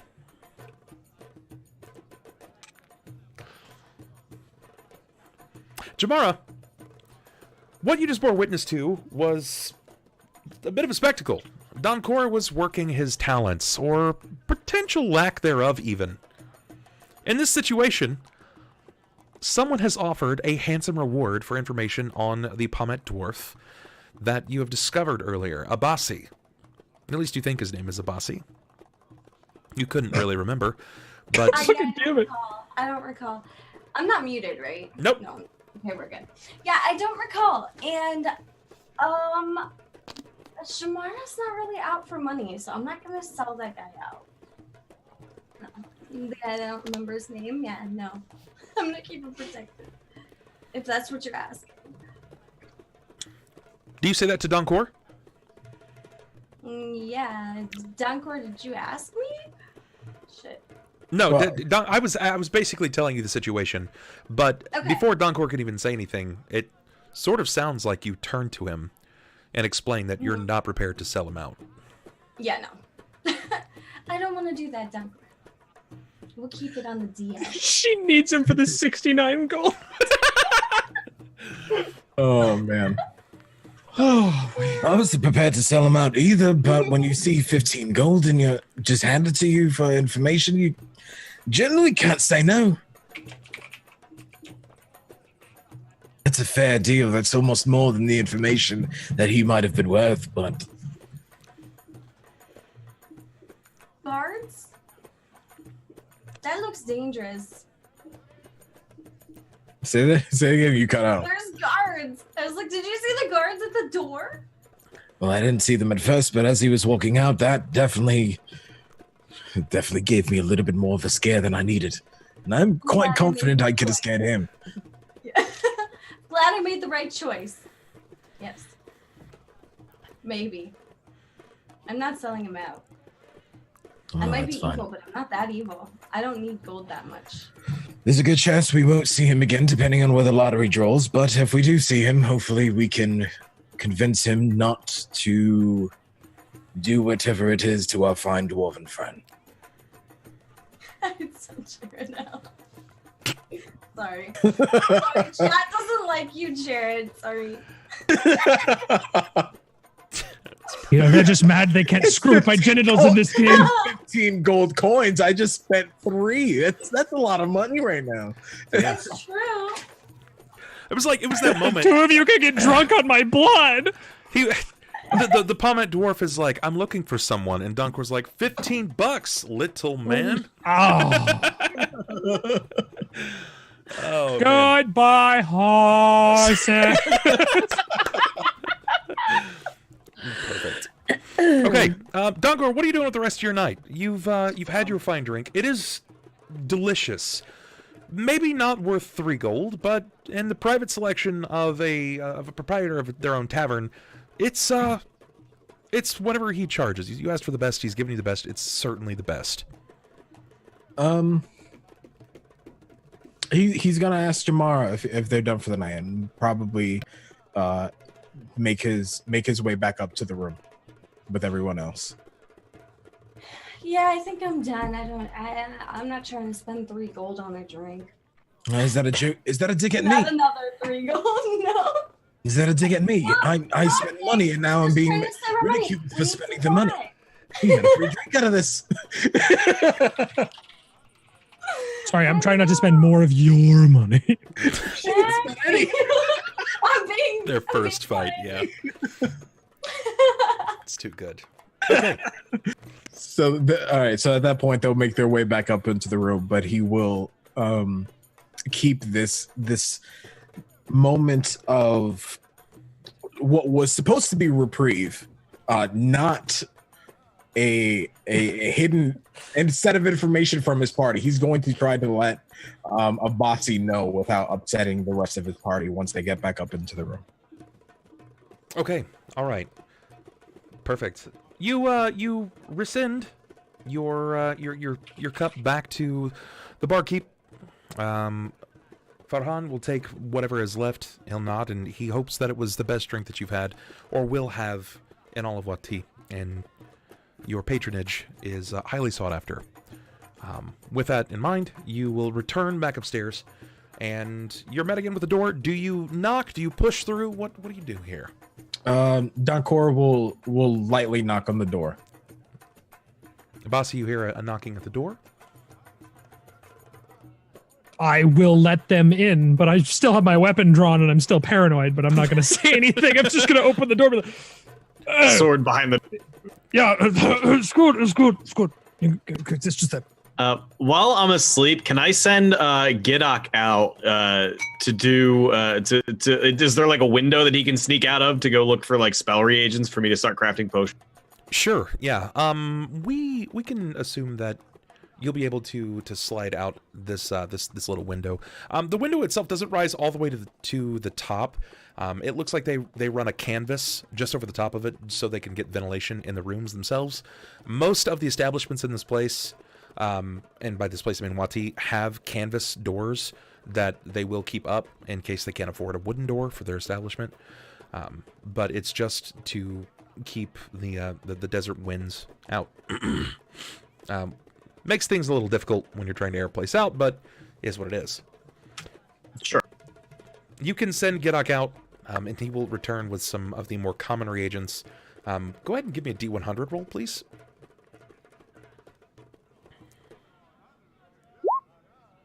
Oh, that's very good. Okay. He's got the two-handed, like reared up on his back legs, like stealing the cat food thing. Yeah. Perfect. By morning time, Gidok will have returned. Specifically, he will have found some cloves, very basic cloves, and it looks like he also stumbled across what looks to be a bundle of peacock feathers. Okay. So clothes and peacock feathers. Will either of these facilitate making either a cure light wounds or cause fear potion? Potentially the peacock feathers, at least not off the top of your head. Give me a knowledge arcana.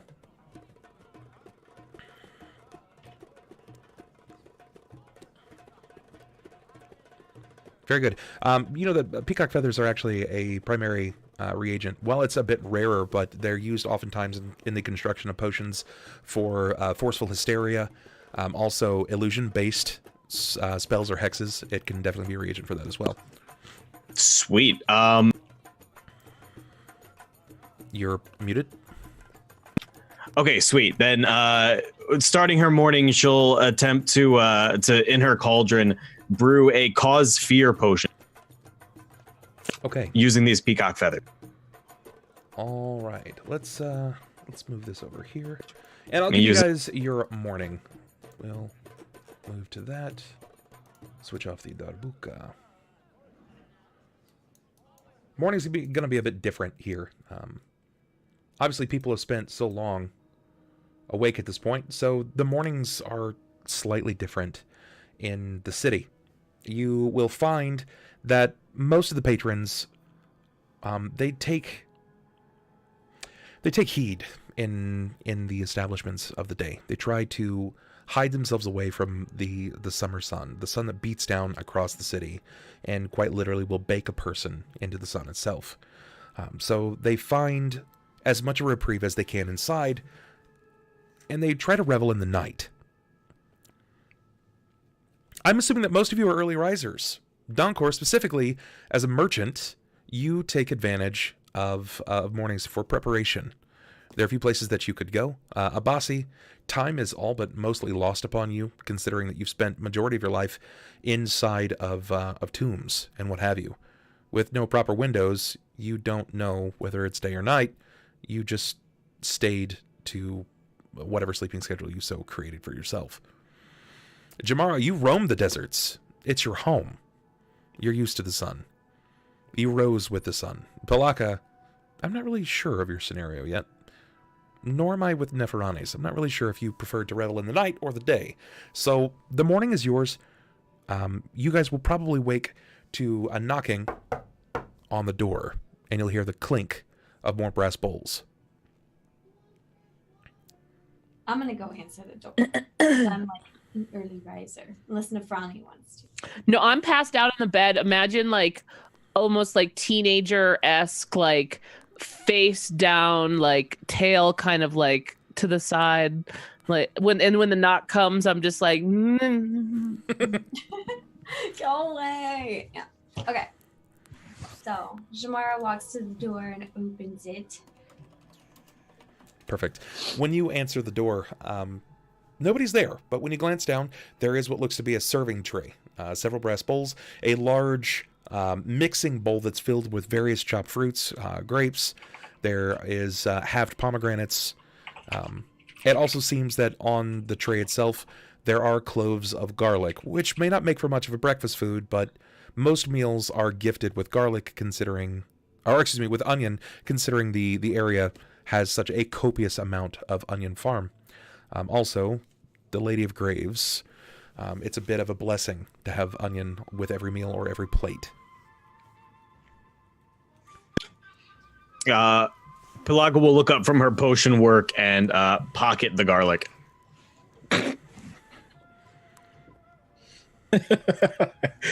Oh, That's actually really funny. But garlic is used for lots of things, I'm sure. It's actually onion, not garlic this time. Oh, right. She's still stupid. She's still taking it. Yoink! Found some food for the raccoon. Yeah, it's at the moment that you say that Gidok will probably wander out. His eyes never quite break away from you, Abasi. It's just like he's walking. And it's those paintings that, despite where it is in a room, it always looks like it's looking at you. Except the raccoon is just like watching you the entire time as it skitters over, grabs a couple bits of fruit, stuffs it into its mouth, grabs another grape for the go, and then actually walks backwards to Pilakka. That thing gives me the fucking heebie-jeebies. And Pilakka holds her hand out and accepts what he's bringing back to her without even looking at him. And with the other hand, just bites a piece of raw. When he makes his way back to you, he doesn't hand you the grape. He firmly grasps onto the grape, but when your wing, like your hand, comes out, he just opens his mouth and just fruit bits just start rolling out of his mouth into your hand. She puts it into the cold. He'll keep the grape for himself. Fair enough. Here. Morning is upon you. Pilakka's brew is probably ripening up the room, intensely so. Gidok and his never blinking eyes, probably startling to say the least. Neferani is slow to rise. Donkor, your sleep was mostly uneasy. You have a bed in your merchant tent, even if most of your belongings are split between the various people that were training you. But you decided to stay here for this evening. Do you say anything to your allies? To your newfound friends? He doesn't really talk much when he wakes up in the morning. He's usually just in preparation for the day. Okay. So at this point, he knows he slept terribly, and he probably has a little bit more of an active temper than normal. So he tries to avoid conversation. Okay. Pass me a perception, please. It's just a passive. Very good. Knowing how the others are reacting on this day, seeing how they're trying to handle themselves, you are just kind of letting yourself wake up as you're glancing out to the sun baking all of Wati as it is, listening to the sounds of people in preparation for their morning below or across you in the opposite rooms. When you see kind of like a glare off of the window itself, a variety of colors. Do you move over to the window to investigate?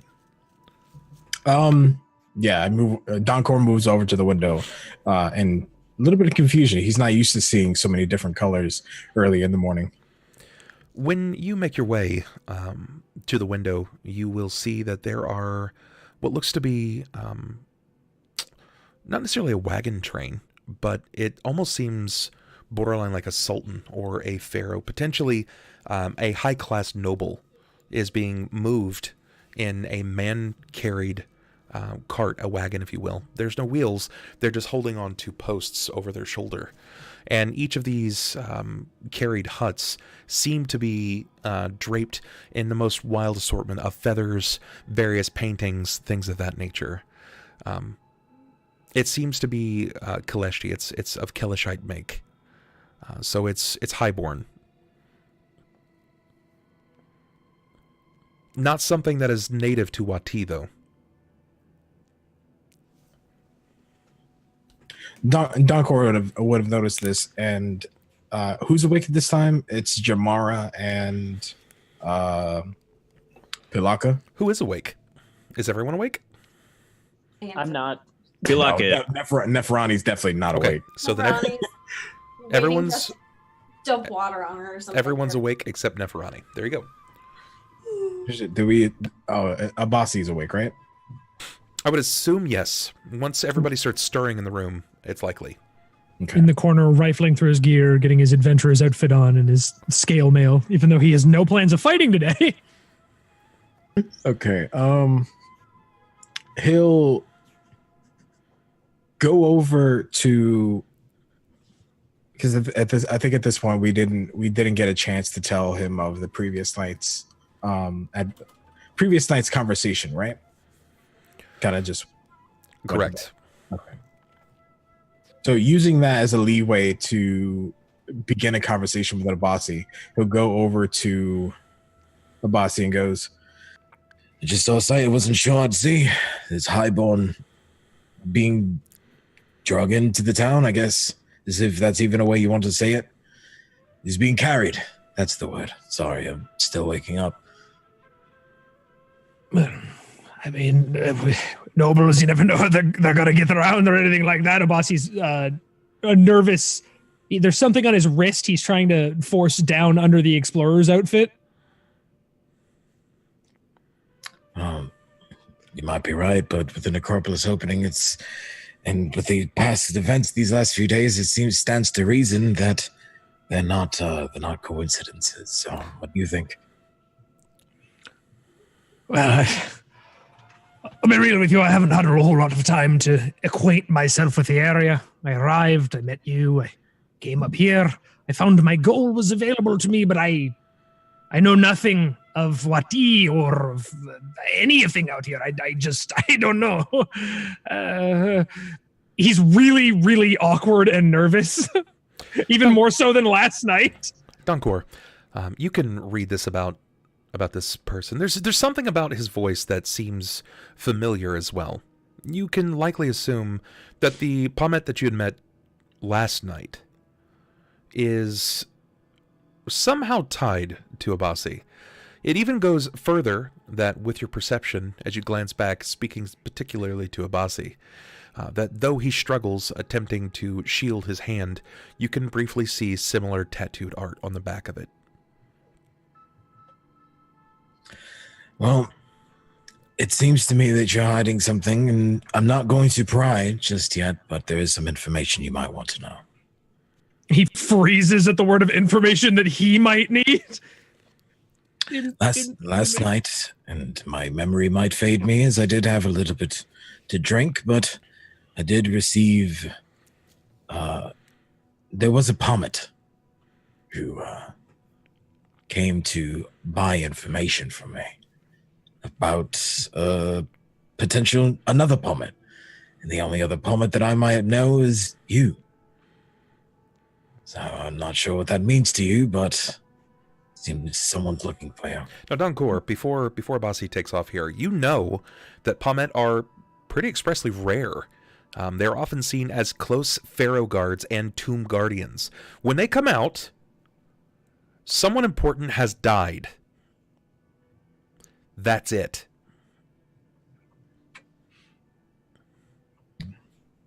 So he still stands by what he's saying. Now he's waiting for Abasi to respond to him. Abasi sighs, still looking down into his bag as he's been assembling his gear. So there might be some people who could maybe be looking for me. Now, they... How about one with a gem? I can't particularly remember the gem. I want to say a ruby of some sorts and a gold scarab on his palm. Did that ring a bell to you? Abasi freezes and goes a little bit white before swallowing again. All right. I'll be fully open with you. No No frills. I'll speak in clear common for you in the way that I was taught when dealing with people from the surface. Listen, all right? My people are good and strong, and we've always been there for the best of purposes and reasons. And sometimes those purposes and reasons can be twisted and taken and changed. I will assume that the Pommet that you met is a little older. Yeah. He was quite old. He was stumbling as he walked outside with his guards and all. It was quite a sight. I don't know what they're doing here. I've been trying to figure out what they're doing here. Is Jammara, Pilakka, and Neferani listening? Even in her slow to rise, I'm curious to know if you guys are just hearing us. Oh yeah, I'm at this point. I'm kind of up, but when you're awake, but you're not awake, but you're aware. Yeah. You don't want to get every out morning of in my life. Yeah, same. In modern times, I'd be checking my iPhone, but now I'm just listening. Yeah, they're not. I wouldn't say that they're talking quietly. They're talking just at a moderate volume, so they would be able to be heard. Yeah, I mean, without phones, it's the most interesting thing to happen in the morning. You're like, holy shit, drama. Yes. What's up with the dwarf? Dwarf book. I'm reading it. Yeah. I got everything out. It's like, I don't know why they're here. I don't have a clue. But I was told to come here and find out. These are not good Pommet. They are bad Pommet. And when I find them and I get my hands on that old man, Well, he seemed nice enough, and, well, whatever's going on with you, just think you should have known. There's a lot of my people, very, very good people, very, very dead because of that man. Well, that's good to know. So I didn't cross him last night. I'm gonna say from bed before, just kind of out loud to no one in particular. Abasi, you're really much more relaxed when you're angry at someone. Maybe you should focus on that. Then you won't be quite as just worked up. The little one might be right. It's probably all these dead people. Oh, God damn it. I'm not, my eyes aren't open. I'm still just teenage cat lying in bed. So your life advice to me then is to be as angry as possible all the time. Does it make you feel better? If so, then yes. Just, channel it appropriately. Did she's happy all the time. Did you give her the nip? I've heard of the nip. Did you dose her food? Listen, I haven't even looked her way this morning. Little Maui Joanna. Guy's just fuck yeah, wake me at noon. Anyone got any chips? Where's the Mountain Dew? Oh, shit. Lord. Too good. Pilakka, you've committed to your brew. Gidok is mildly fed, though you believe a grape won't do any justice, or at least enough so. You've taken on a bit of a Abasi story. Donkor has admitted to finding someone that seems to be prevalently important to Abasi in some form. Neferani is rising. You seem to have seen this glare, this glance off of the wall. It seems like the window has drawn this and has just sort of painted the wall. This stroke across the wall of reds, then purples and yellows before it draws back to red, and then it just goes back to the normal sun. This is probably when you would have seen Donkor rise to take a look outside of the window. Are you just kind of pacing yourself for the morning? Are you in preparation for anything at all outside of your hex prep? Not quite. No, she's working on brewing the potion. She's a little bit interested in starting to compile some defenses for herself because she feels that we're going to be setting off pretty soon. And she might be trying to divine some information via rituals or maybe just hanging out in the tavern room later. But other than that, not. So as you are trying to divine information, you know that it's always come to you in various ways, whether it be the rolling of the bones, the throwing of the sticks, what have you. Divination is often found in the most bizarre of ways. But a way that you have seen it most is, for you, is reading the brew. Witch's brew is not uncommon, particularly for you, and you get a brief vision. You're not really sure what to make of it. Do you keep your brew on do you have an area that you heat up to keep this moving? Yeah, she probably uses the spark cantrip to just light. She probably has like a small iron frame that she sets it out on that can like sit on the floor or on a table with just a couple of like sticks or something with a small magical fire. Okay, as you sort of mindlessly let your eyes wander to the brew to sort of see what your day could be like, or if any messages are being delivered unto you. You catch something passively and you're not really sure what to make of it because it's bizarre. And most divination is just that. It's a little hard to interpret. But what you see as this bit of fruit has been draped over and brought to you courtesy of Gidok, as he's just vomited it into your hand, just let it drop out. You toss it in and it starts to bubble up following your spark cantrip. And it's bizarre to you because you see this pomegranate part that Gidok kind of tore away from the half that was there.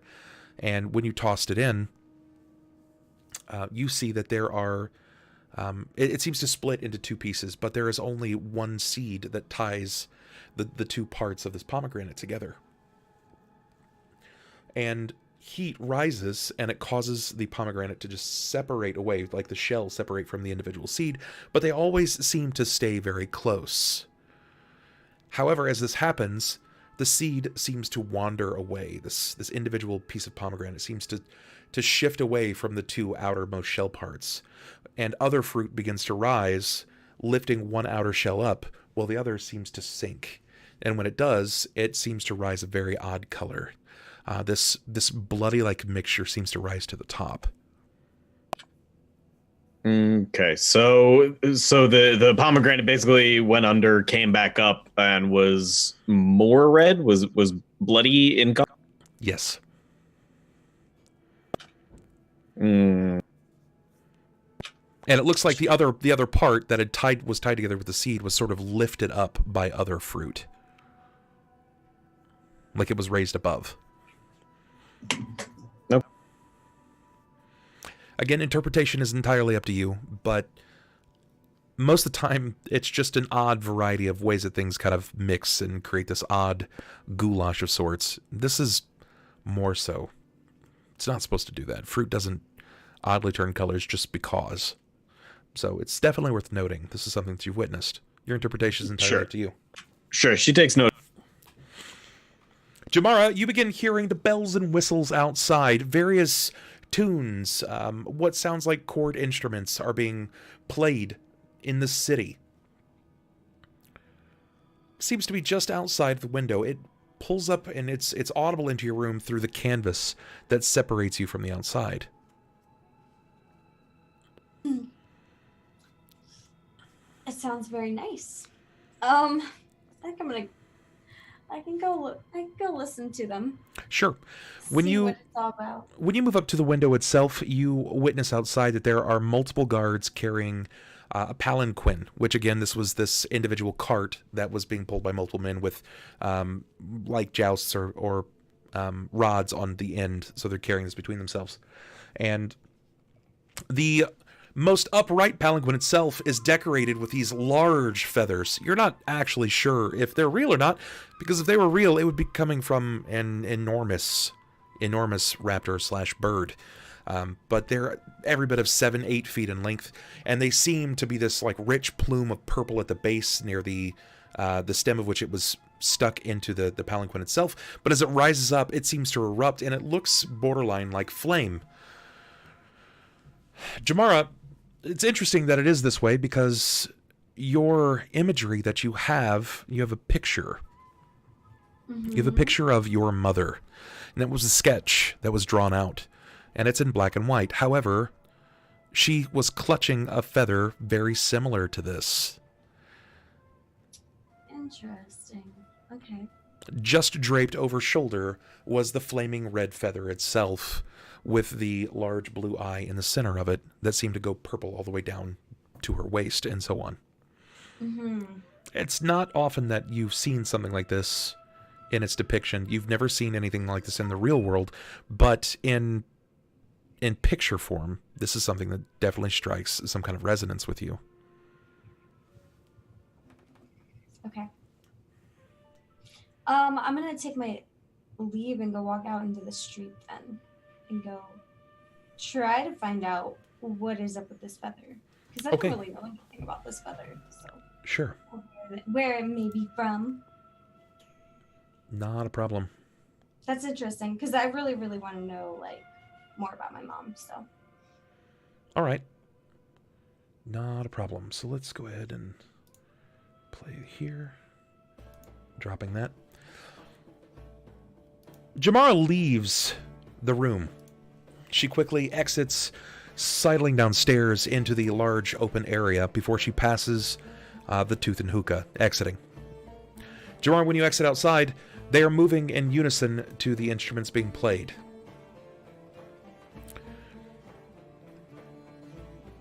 How do you wish to investigate this? Are you just going to walk right up and seize this moment with these individuals, or what would you like to do? No, I'm just gonna stand back and observe and see what everybody else is doing, because sure. I've never seen anything like this before. So there's certainly an amount of wealth that can be spoke of this individual. Definitely a highborn of some sort, or at least an incredibly wealthy noble.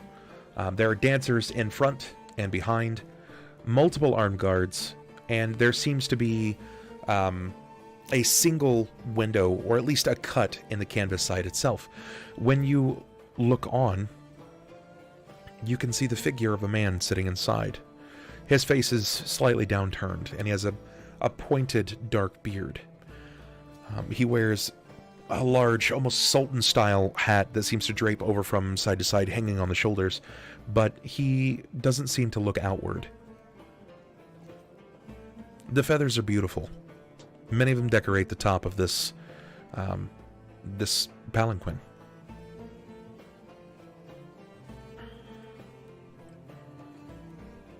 Okay. Yeah, I don't know. They're all dancing. Important things happen. I can't go talk to them or anything. It's true. Yeah, there's stuff happening. It's true. You could try to ask people about this. I mean, there are a number of things that you could try, or if you just want to watch and admire from afar, that's totally fine.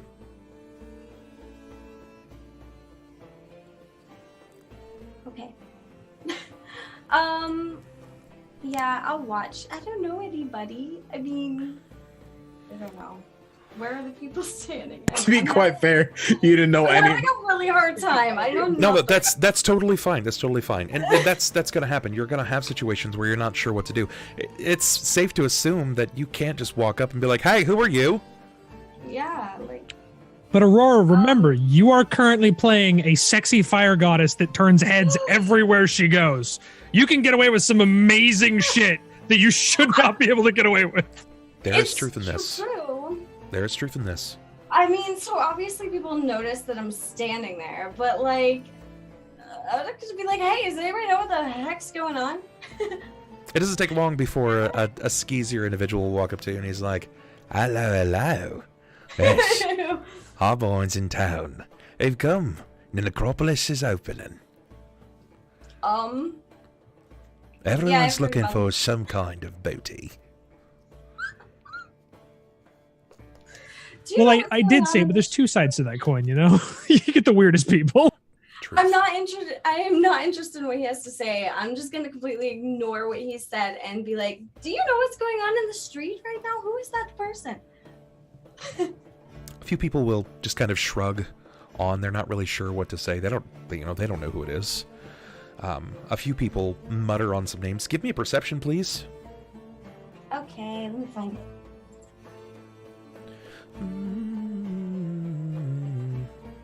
There it is. There. You hear multiple people discuss that they're not sure who it is, but it's certainly not from Wati. The feathers themselves speak of a larger native city, but they're not sure particularly which one. However, if they have something like that to their disposability, then they're definitely wealthy. They've come from money. Yeah. What are they doing here, though? And why are they dancing? Like, they're trying to make a scene, right? The few women, the dancers in front of the palanquin, yes, they are. Yeah, I don't know. I'm stumped.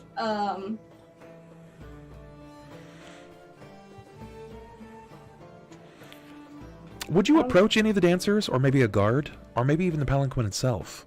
They're busy. I don't know. What does that mean to Jammara? Jammara doesn't. I don't know.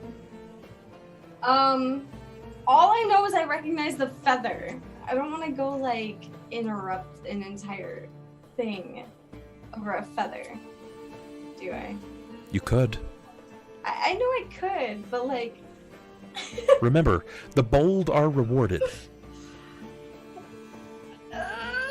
You gotta risk it for the biscuit. Standing? The guards are currently carrying the palanquin itself. And it's moving? Well, yeah, they're walking. They're walking? Mhm. Oh my god. Okay, I'm just gonna go, I guess, stop the cart. Who are you? All right. You That's seem weird, though. You have nothing to lose. Oh yeah, you totally have no. I mean, your life. Yeah, I mean this could be that serious. If you do this, it could be intensely threatening. You move up to the cart. Do you go to the front by the dancers? Do you go to the side? No, I'm gonna go to the side. You're gonna go to the side. Yeah. All right, sure. You start making your way up to the side, and the moment that you do sidle up to the palanquin itself, just before you're about 10 feet out, a dancer moves up and seems to stop you. She seems to kind of dance in your way. You notice that she has ornamental daggers on her side. She has rings on her fingers, on each middle finger, that seem to draw a tapestry from the middle of it down to her waist. While it may be for show, she moves with a grace that is akin to a dancer, or something much more lethal. Okay. Hi, where are you from? This is what I would ask From the dancer. From Nanette. What? Lynette? Nanette. Nanette. What brings you to Wati? We are in Wati, right? Yes. My lord wishes to see the half-city, and for what it is, the half-dead city. She continues to dance before you, her arms moving in an unnatural stylistic grace to kind of waylay your intentions. But the lord is busy, unless you are prepared to meet him in his private quarters. Well, I need to speak. I need some answers, so sounds like a plan. I'm not scared. Let's go. She extends her hand for yours. She basically throws it out in offer. Do you accept the offering? Yes, I do. Okay. When you take her hand, she seems to turn, pulling your hand over the top of hers, and it's now behind her. And she's walking each time, which with a twist, she pivots on the hip to seem like she's swaying like the ocean. She moves up to the side of the palanquin. She says, "My lord, fire has come to see you, and I thought it fitting to see you personally." fingers pull up onto the side of the palanquin like window edge itself onto the canvas. And you see that there are rings that decorate each particular finger, and each of the fingers seem to be marred in cuts and scrapes. His pinky missing from the final knuckle down. The figure seems to, yeah, not gone. Like if you look at the tip just behind the pinky nail, that bit is gone. Okay. He seems to look over just outside of the palanquin, and you see his face. His skin is very tight on the bones itself. He's very thin, gaunt. His eyes stern and dark. A shadow hangs over him, and you can see the silhouette draped down over his face, and where you can see just the color of his eyes, there's also the color in his face and his long, pointed beard. You hear one word. He says, "Marvelous."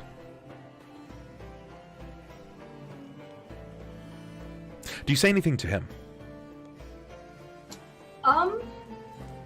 I say hello, I'm Jammara. I'm Jammara Rock. Who may I want to ask him who he is, but I don't know how I want to ask him. He says, you say your name is Jammara Arak? Yeah. That's my name. I need to greet myself. Maybe he'll recognize my name or something. Who knows? You never know. When you say that, there is a brief whistle, like the sound of a high twill, like a piccolo sound. And when this happens, the guards stop in unison, the dancers drop to one knee, and the palanquin is lowered. The man pulls his hand back in and lifts the canvas side and steps out of the palanquin. He's frail, he's thin, he's aged. A man, Garundi in nature, probably in his early 70s, maybe 80s, potentially older. You're not entirely sure. His hair is peppered with bits of white and silver in it. He smiles. Arak is... it's of a convenience. Arak is my last name as well. I have goosebumps now. Excuse me? Arak is my last name as well. Interesting. I don't know my parents at all. I've actually been looking.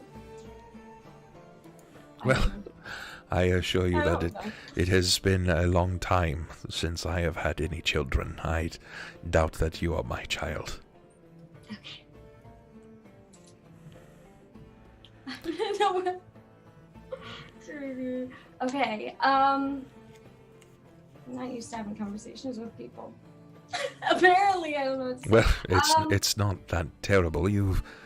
The first thing that you said to me is your name is Arak and that you don't know your parents. Yeah. Perhaps there is something that I can still help you with. The feathers that are on your cart, where did you get those from? Oh, these are very rare. It's from a temple where I'm from. These are from a fallen sphinx. The feathers from a sphinx's wings are incredibly rare, and are only a gift unto those that care for it in their family. Do I have the image of my mom? Yeah, you do. You do have private, what looks to be a private sketch. It's very weathered. Is it on me? Like, do I have? Yeah. Oh, yeah. You probably keep it very close to you, knowing entirely that it's been years since this was made, and you've carried it very close to you. It's taken the desert sun, the sands, breeze, your sweat. It's weathered quite a lot, but you don't forget the image. The only thing that really remains is the depiction of the feather. Yeah.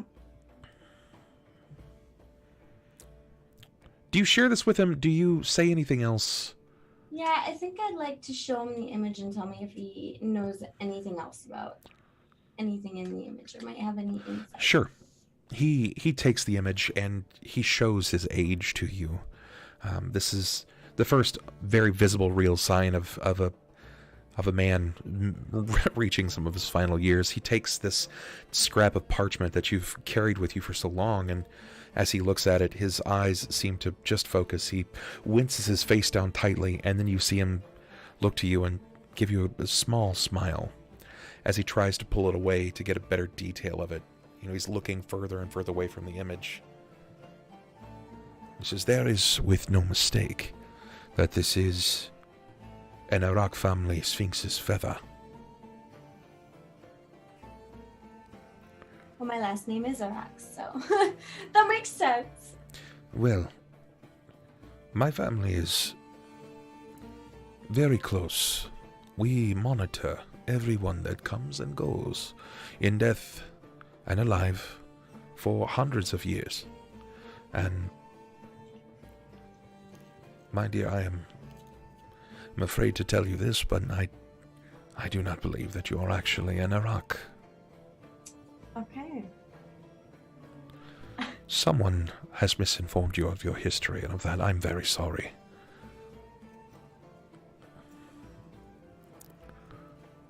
But I had to stop. I adore the company of Stay a while and listen. of women that can help me find what little youth still remains in this decrepit body. But something about you reminds me of days since past.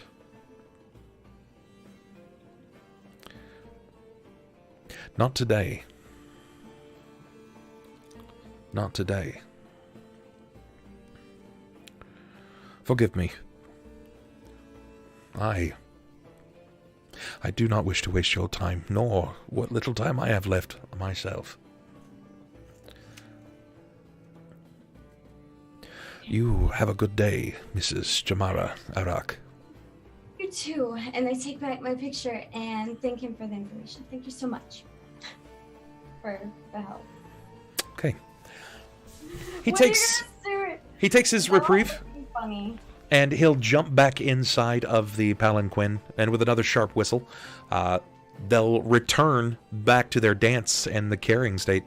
Donkor, Pilakka, anybody else who wanted to look up or at least follow her outwardly, you'll be able to see this. This isn't a big secret to her. She pretty much just got up, was like, huh, that's wild, and just walked right out.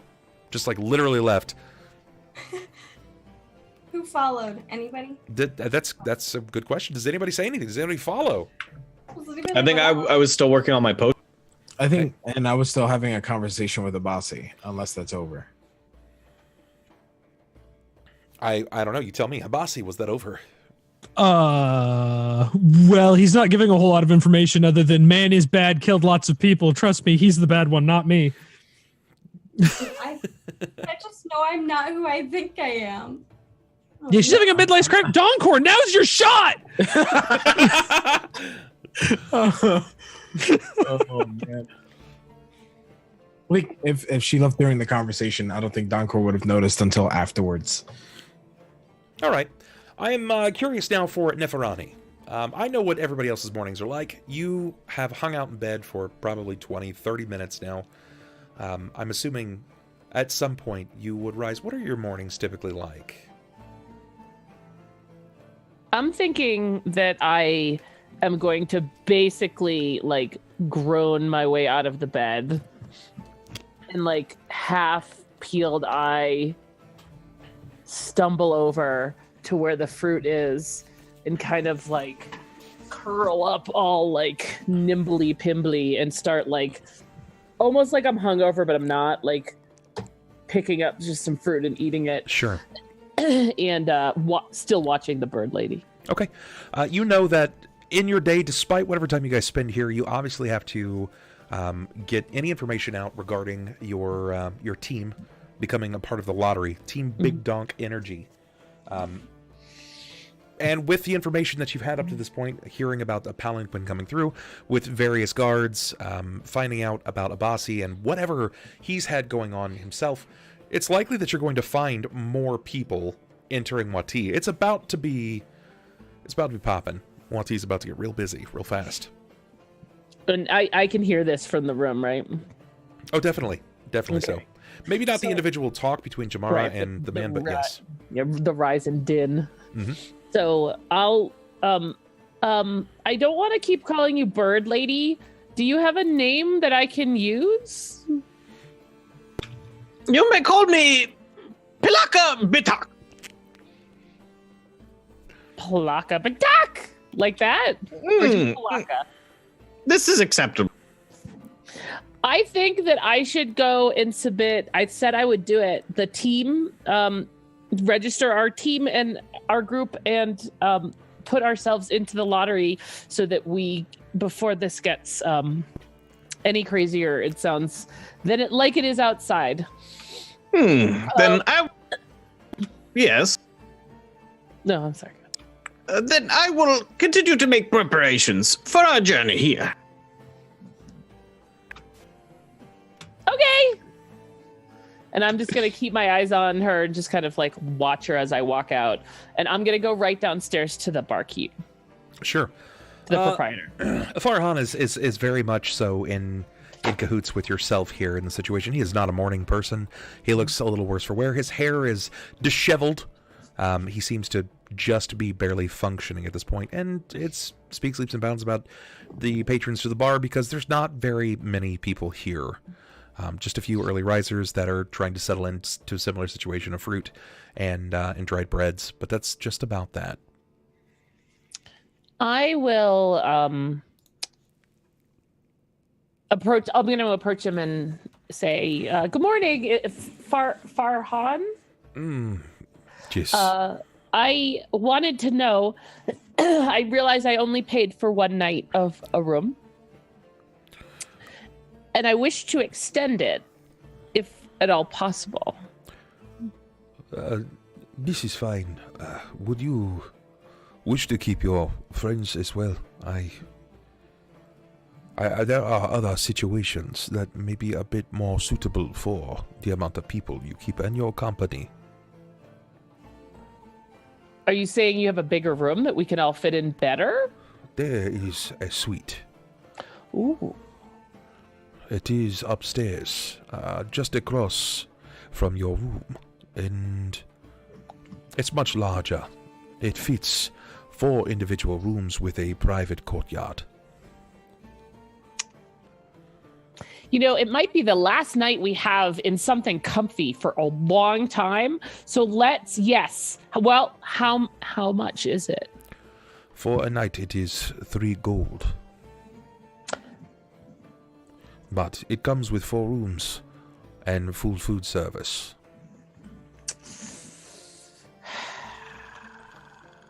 So I'm going to take 3 of the remaining 4 gold I have from yesterday from performing and kind of hand it over. And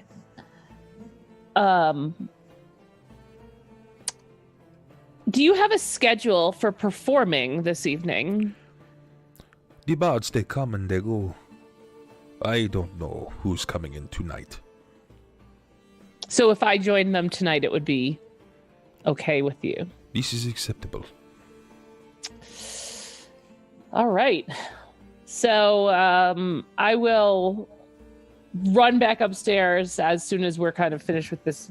I'm just going to pay him and I'm no more really small talk with him. Excuse me. Go upstairs and peek my head in the room. Pilakka!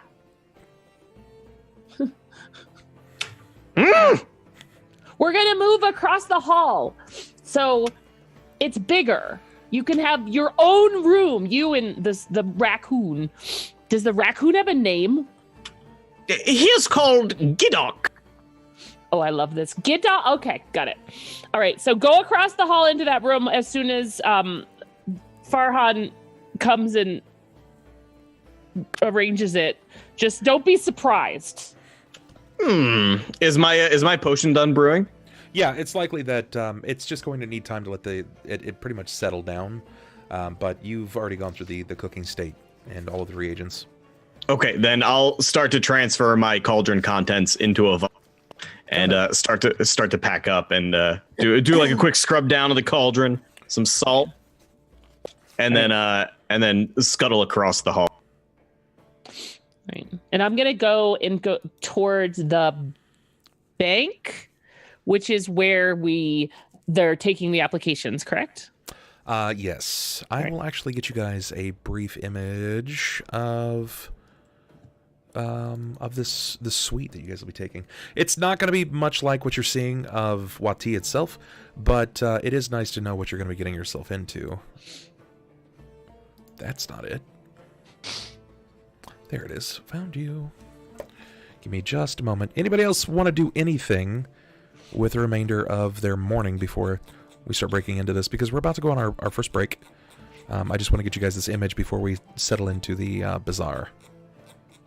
Yeah, I think Donkor and Abasi are probably just finishing up their conversation. Donkor doesn't have anything else to say because he's kind of like, oh, well, I guess good, bad is just what's going to happen here. That's suddenly got a little deep on me. Shit. Pilakka will gather up the charcoal and soot from her small fire that she started earlier and use this for divining purposes. Okay. I'm looking at myself in the mirror, having an identity crisis. So half of the party is going crazy. Yeah. And Neferani's about to set us up for being a party. Donkor is like, I don't know if I did the right thing or not now. Too late. He's like, we have a contract. Across the hall, right? It's one of the first times that Donkor would be in this situation where he's like, I don't know if the gold was worth it. Mistakes. So I'm going to give you guys a brief look here. I'm actually going to put it just above your tokens. May have to do some resizing, but you'll be able to see that in just a second. Oh, I see it. There we go. Let's go to the maps page. Ooh, And do some zooming in. it's so pretty. I don't know what to do. Okay. Yeah, this is the sketch that they provide definitely a here. nice little place.